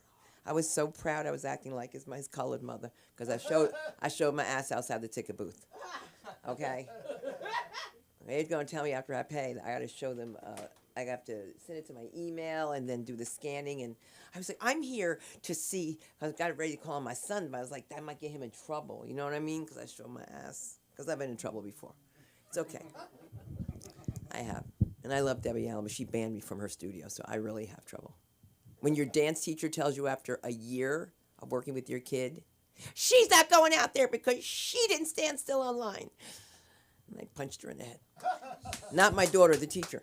All right, here's what I'm saying, because you know why? School's a safe place. That's why I keep this word here, school, so that people don't think I can get up and strangle them like you behind there, but I'm watching you. That's okay. I'm watching you, I'm watching you, I'm watching you, because you're just, mesmerizing. But if you had seen this opera, I never saw somebody go into character so strong that I thought I was actually at a production in England, because they're the best on Broadway, by the way. And he's also studied in Liverpool, and he's going to be teaching here improv, if you guys are interested in improv classes. He is tremendous. Let's give it up the comedy of Ryan Benson. He's going to finish off the night. Thank you all. Call me. Marino, call me. We talked about it. It was all on my Instagram, V. Charuban. Oh, I apologize. Yeah, it makes sense. I was only in the chorus. It was a French song stuff. I don't know French. And I don't know operas. I've never seen an opera, but I was in one. So I think that makes me cool. You're great. Cool. Great. You guys want to see something cool? You want to see it again? It's not going to hurt your ears. You're okay. That's what got me into University of Southern California. And also $500,000 worth of bribes. And a few sexual favors. But we're here. We're done. My name is Ryan C. Benson, the actor, the comedian, the lover, and anything you want me to be for $25. I've gone through this life as an actor more, I would say. So I've added the C in my middle initial into my title name to stand out and to be pretentious. That's what actors do. I want to follow suit, but it turns out there already is a famous Ryan C. Benson. He won The Biggest Loser 2004. So you could say I have some big pants to fill. I can't wish badly upon someone, but, I hope he just gets a lot of cake. Just keep giving him cake. He doesn't, I don't want him to die, but diabetes, it's okay. I am a redhead, if you couldn't tell. Sad life. You're like a non-minority minority. Redhead lives matter too. It's a genetic thing that you get with a lot of redheads. If you didn't notice, they kind of get they start tearing up, and whenever you start calling them a bitch, it happens a lot. I have that allergy sometimes. Allegra doesn't work, but I've acting helps a lot for this comedy thing that we call it. I pretend to be someone else all the time, different characters, different ages, so I use that very well here by pretending I'm funny. So for the next few minutes, we'll keep trying that, see if my character develops well. If you cry, it's okay, that's just part of my acting. We'll see if we get there. I just graduated from USC, so I'm done. Thank you. Did what my parents never made me feel. Thank you. I'm just kidding. They love me, which is surprising that I ended up here. But, that just shows you anything's possible. I decided, though, what I want to do as a career after college. I want to make acting school for porn stars. I think that's needed. They're very useful to us, but they're not. I'm not feeling it enough. It's like anyone can have sex, but can you make love? And I feel like, movies have that, a lot of the big movies, but, they don't show cock. They might show tits, but it's usually fake vagina and dick, which is a shame, because that's like, human nature. And I think the porn part is just missing like actual reality. They just turn off, and then it's pretty much when they're fucking someone, they're masturbating. But it's pretty cool for them. But I think that they just need to understand that you should like understand what it's like to fuck your stepmom, and just bring that to the table for us. We're trying to change lives here, I think, at my school. I've already come up with the perfect title for it. The Academy for the Sexual Savants. ASS for short. I'm giving away free scholarships to those who will have sex with me. Yes. But, the strike just ended a bit ago. It's good shit for us, even though we're probably non-union. And if we are, it's a struggle because we're a union and you're not big enough to be famous, and you can only do non-union shit, so you have to pretend you're not union. A lot of people I know that do that. It's stupid. But I've done my best during the strike to make sure everyone was safe and taken care of. I only watch non-union porn. Amateur stuff. It's pretty nice. I've looked into some stats recently for you guys that I want to show you some numbers. There's statistically, on average, women cry more than men, but men use more tissues than women. So you could see these stats. I think that there's clearly, this is a very obvious answer for business strategy that I think Kleenex should come up with to kind of just target the male demographic. Just call it Clean Nut, And now it's like, instead of just like all tissue boxes don't really scream out like for sex. Like, condoms, they look cool or something. I think that'll be a cool thing. I'll be the mascot. That sounds like a beautiful thing. But if you look at me right now, you probably are seeing a metrosexual lumberjack kind of vibe. Lumbersexual, I go with. I want you to see me walking down the street and be like, damn, it looks like I could see him chopping wood during the weekday, but during the weekend, the wood's chopping him. I'm going for like a Albert Einstein vibe, but instead of like discovering science, he found DMT. And then now he's just a psychedelic DJ. Like, let's bring up MC squared. Yeah, that would be me, I think. But let's go back to the real world now of me. No MC squared. I am currently taking a sabbatical from sex. Not because I want to. More because I can't get anything. But, I think at the end of the day, I'm just looking for a nice pair of genitals. Something to hold on to. Preferably attached to someone. But beggars cannot be choosers, I've learned. I only wear extra large condoms, though, in the hopes I'll grow into them one day. It's better than using my dad's hand-me-downs. I'm gonna, demonstrate my morning routine. Not demonstrate, tell you. Because if I demonstrate it, it would be weird. I wake up, check phone, drink water, smoke cigarette, Mountain Dew, and then take a shit. Then I get out of bed. It's a big bed, okay? A lot can be done there. I've been on dating apps, lonely guy, like most people here.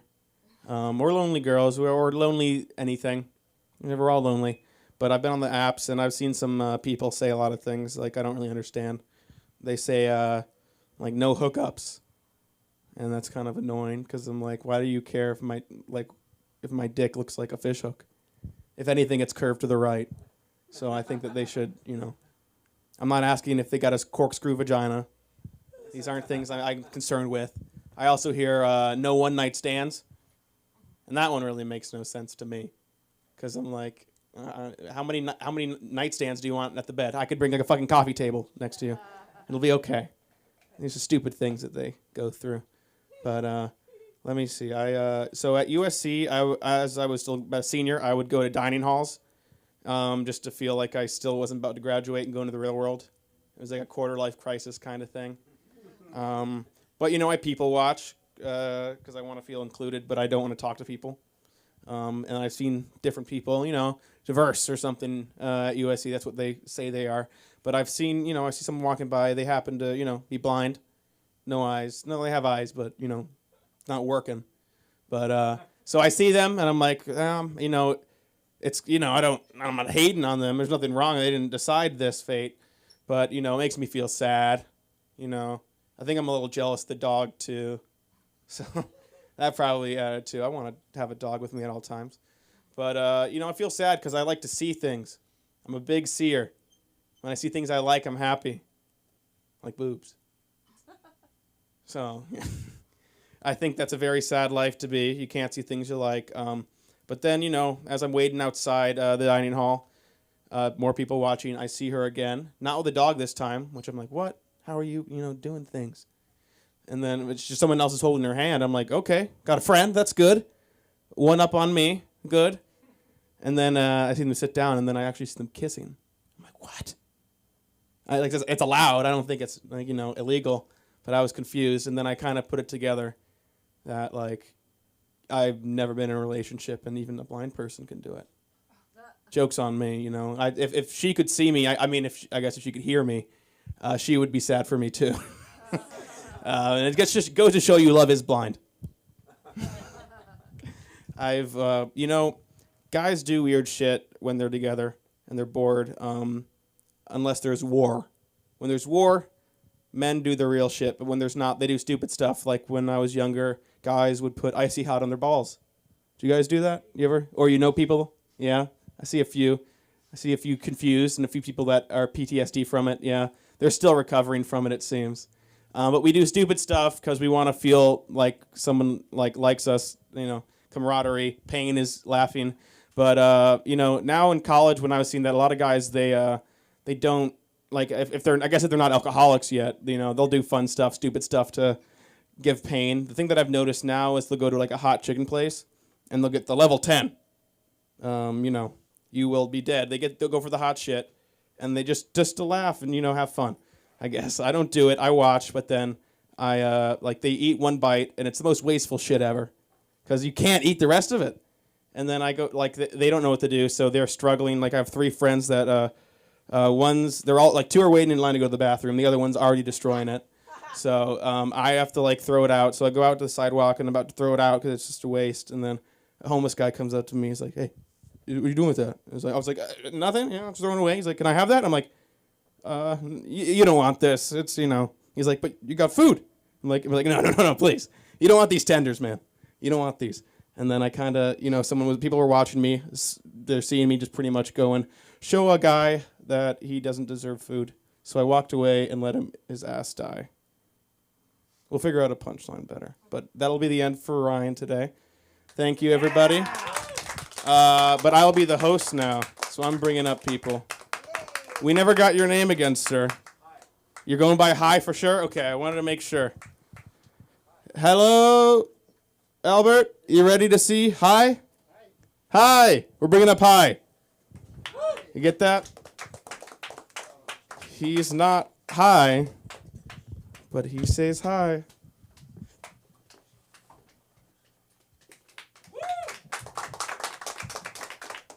Alrighty, hi everybody. Hi. There's women here this time.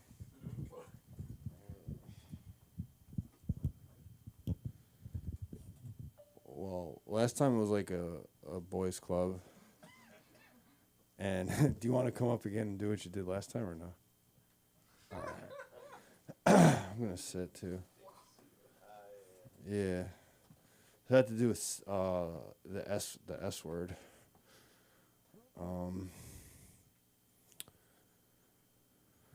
I don't know.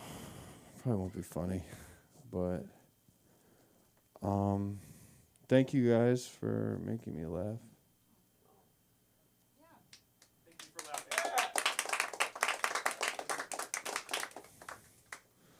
My first friend was from Russia. His name was Igor. Just wanted to tell you. If he's listening, I don't like being recorded. This is weird for me. I don't know. I'll just sit here and for a while, you know. Let's try to get it in. But yeah. I'm paying for this. So, yeah. What are you guys whispering about? We want to make sure the mic is disinfected after you. No.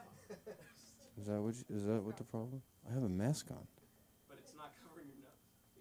Oh, I'm not sick, I don't think. Telling her that. I hope I'm not sick.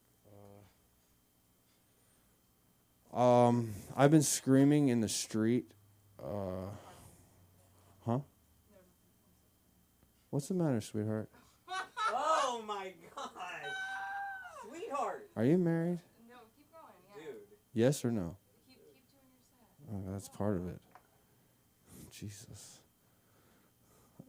Well, no, don't worry about it. Please don't attack me. That's why I've been yelling in the street. Because people nowadays, they what's the word for people now? What do you say? No. Like people. No. I was talking like people. They're the young people now, or just everyone, are what are they? Patrick? Can I say? Reptilian. Can I call you Patrick? Or Call me Patty. Patty with a D. Okay. Well, listen, people these days are how do you say? Reptilian. Well, I don't understand. You mean cold-blooded, as a reptile, like a reptile? No. Literal reptile. Yeah, no. You think they're what? Like What do you mean? Non-lotion.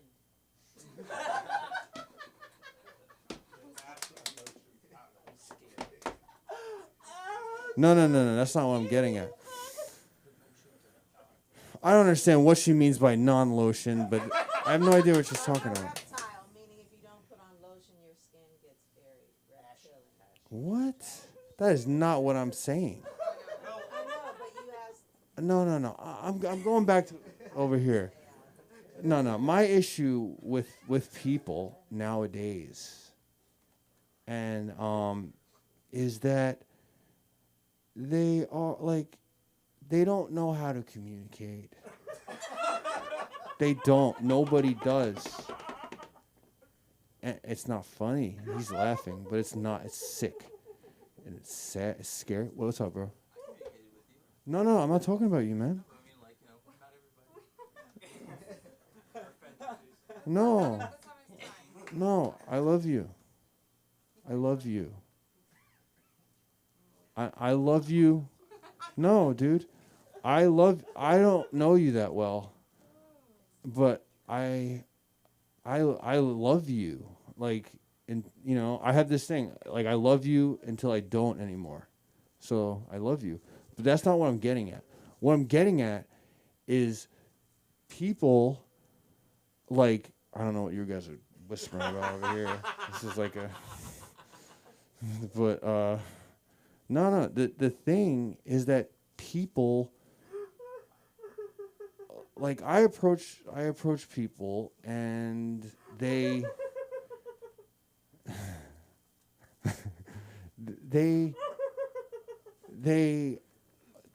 they are like computer, like they're like,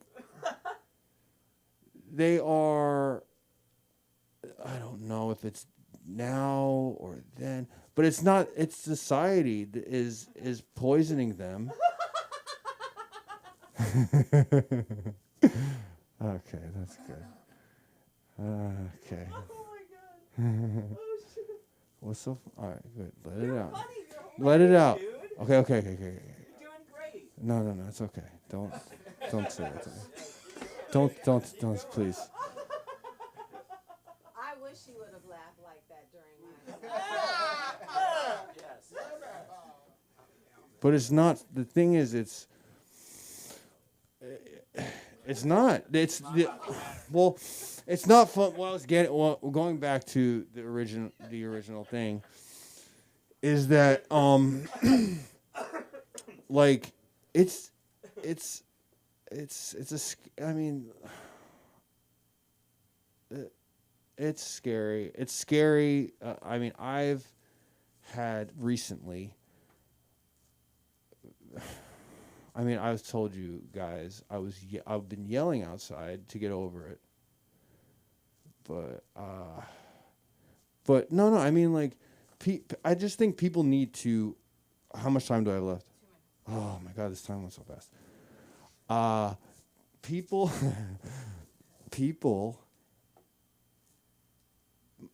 need to stop with the gyms, with the music, and they need to just go talk to each other, because we're speaking English here in America, okay?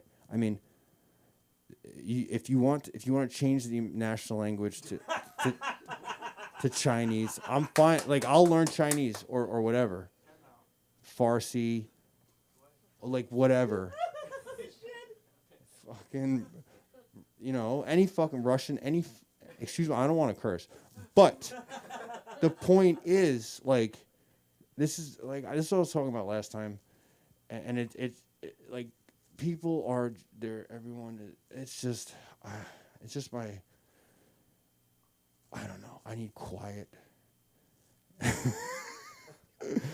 and I need to just. I need to, like, I don't know. But who's next? I mean, I'm almost done. Okay. Well, then, yeah. But, yeah, so I have that. That's my most important thing to do tomorrow. I won't do it around this street. Yeah, because I'll do it on a street that, like, I don't patronize. So,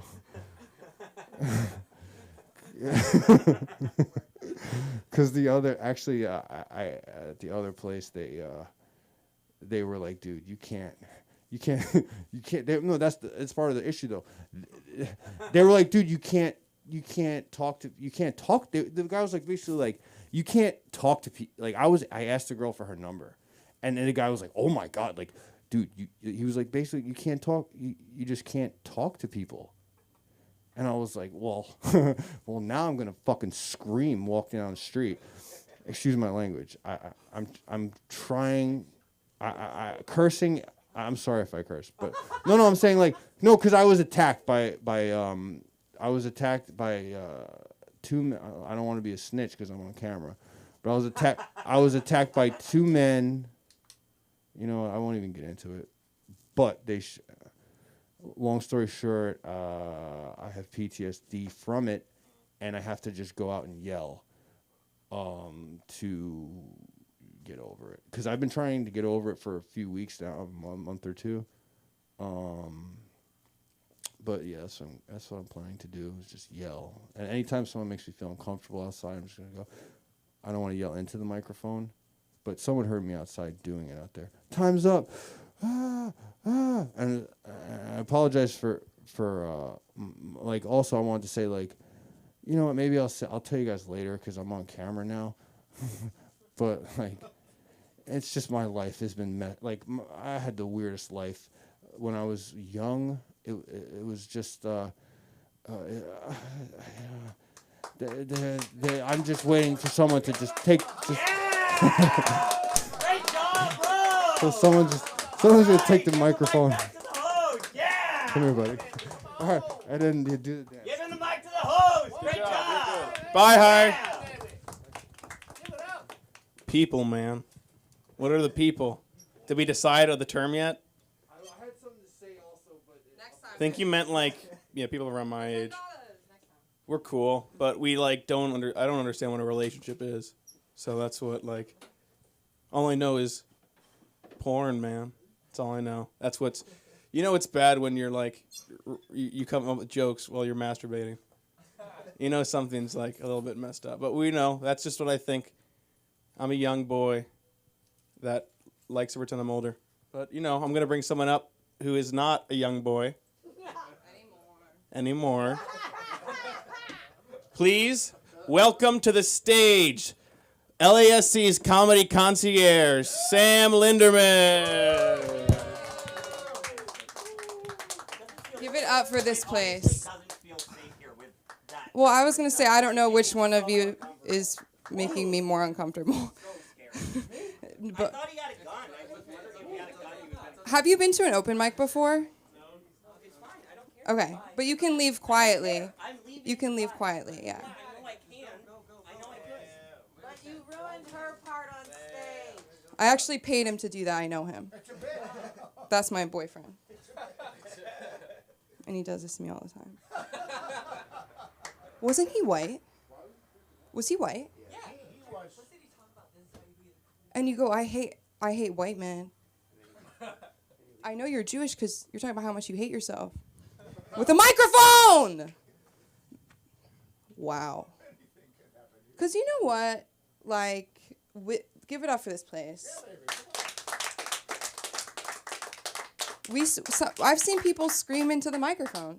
You know? I see it on the street and whatever. Anyways, sometimes you just gotta give it up for outlets, you know? My 5th grade teacher said I needed one.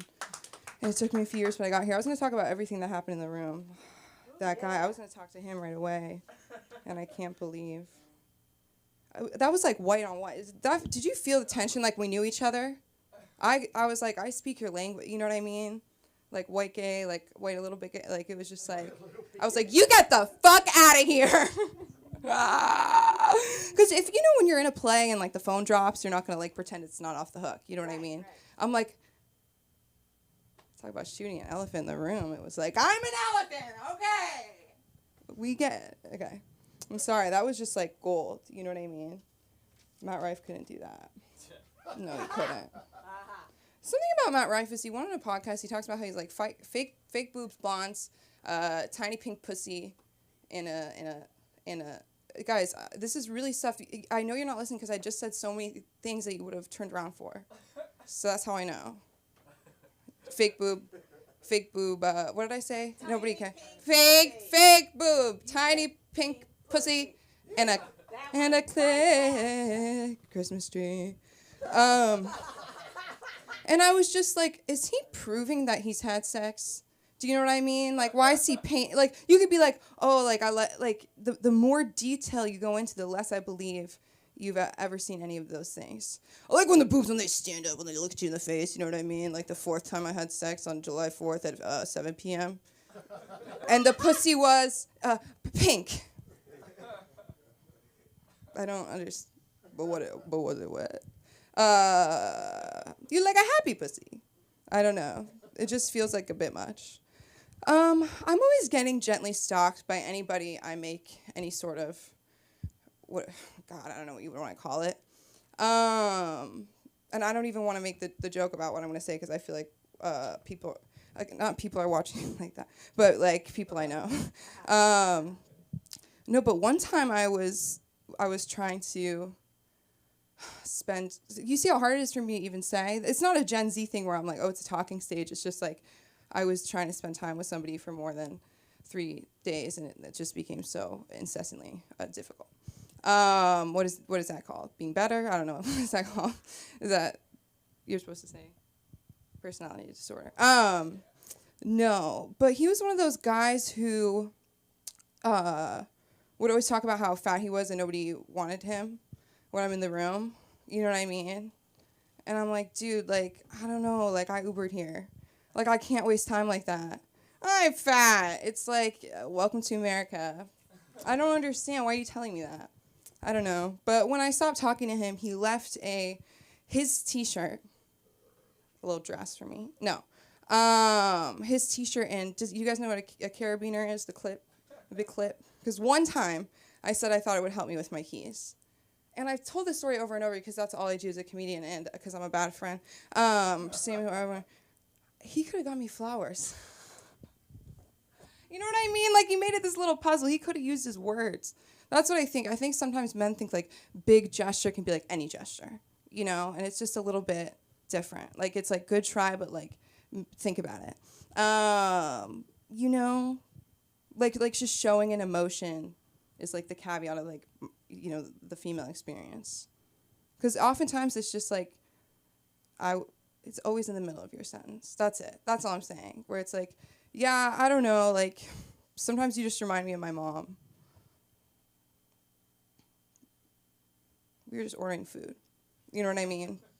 And I didn't hear you 3 times. Like, you know, I don't understand. You know what I mean? Like, people just being honest with you, and it just is like, you have to accept it because you know it's growth for them. No? I think I'm too nice to the boys. Because, oh my God, okay. Mom and dad, just don't watch right now. Okay. And pause. Sex. That's how, okay. See? Done. Anyways, sex jokes. Stop watching.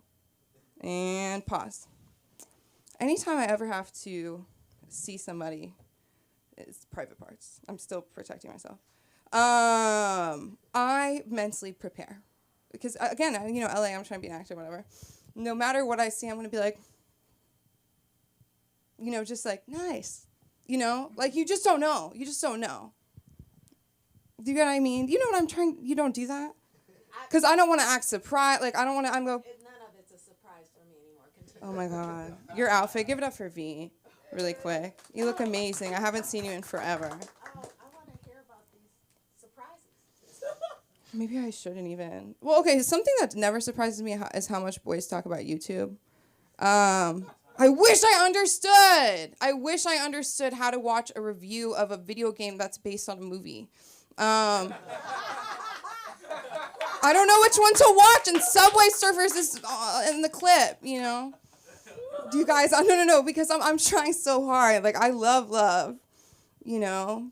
Fuck, it's so hard.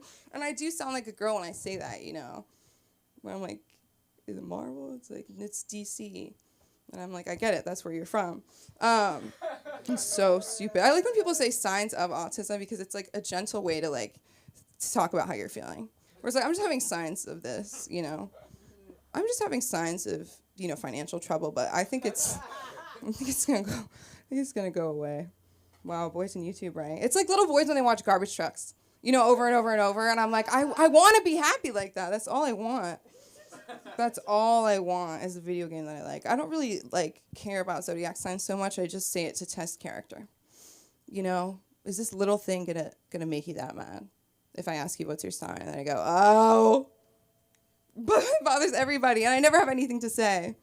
But the fact that I think that I do is so upsetting. I don't know. People talk about robots taking over jobs, and I don't think anybody acknowledges the, I guess not widely known fact that robots have taken over the most American job, the female orgasm. Decades now? No, it's true. Once they get Bluetooth music, do you know what I'm saying? You're gone. But the vibrator doesn't have everything, right? It doesn't have like your welcome eyes, you know? It doesn't have the reluctant like, are you sure? This right now, you know? None of that stubble that you asked to be gone, you know? Like, I don't know. It just doesn't have everything you need. I like that one. A little stalked. It's just like, you know, because girls watch like SVU, and it's not like I'm wanting to be stalked. But if I were to be, I don't want like a fucking t-shirt and carabiner. You know what I mean? Like, what happened to the like dinner and like knowing my birthday and like having a car? The bar's low. I'm gonna give my time back to the room. Have a good night, guys. You can find me on Instagram at SamLikesCVH. It was really a good night. Great energy. Give it up for Ryan for finishing up the night. Give it up for Jason. I think this is the safest space where people think they can yell like that. But I think he probably, okay. If you're watching. He was laughing his ass off. At what point? I'm going to talk about this. Okay. Well, no, we got it. He was laughing. I was like, you cracked that motherfucker's code. Yeah, no. Yeah, you scared him, man. Me? Yeah, it was a sharp change, but like, I know he hates white men. You didn't hear his set? You're exactly the thing he hates. I know, but that was maybe nervous laughter. He's really good at acting too, maybe. But we're gonna wrap it all up because it's time for the show to end. Thank you for another Funky Friday at LA School of Comedy. I'm Ryan C. Benson. Thank you, Jason, Sam, Sunda, everyone else. If you think you're funny, you probably are, but you can only do that if you take it from the page to the stage. Good night, everybody.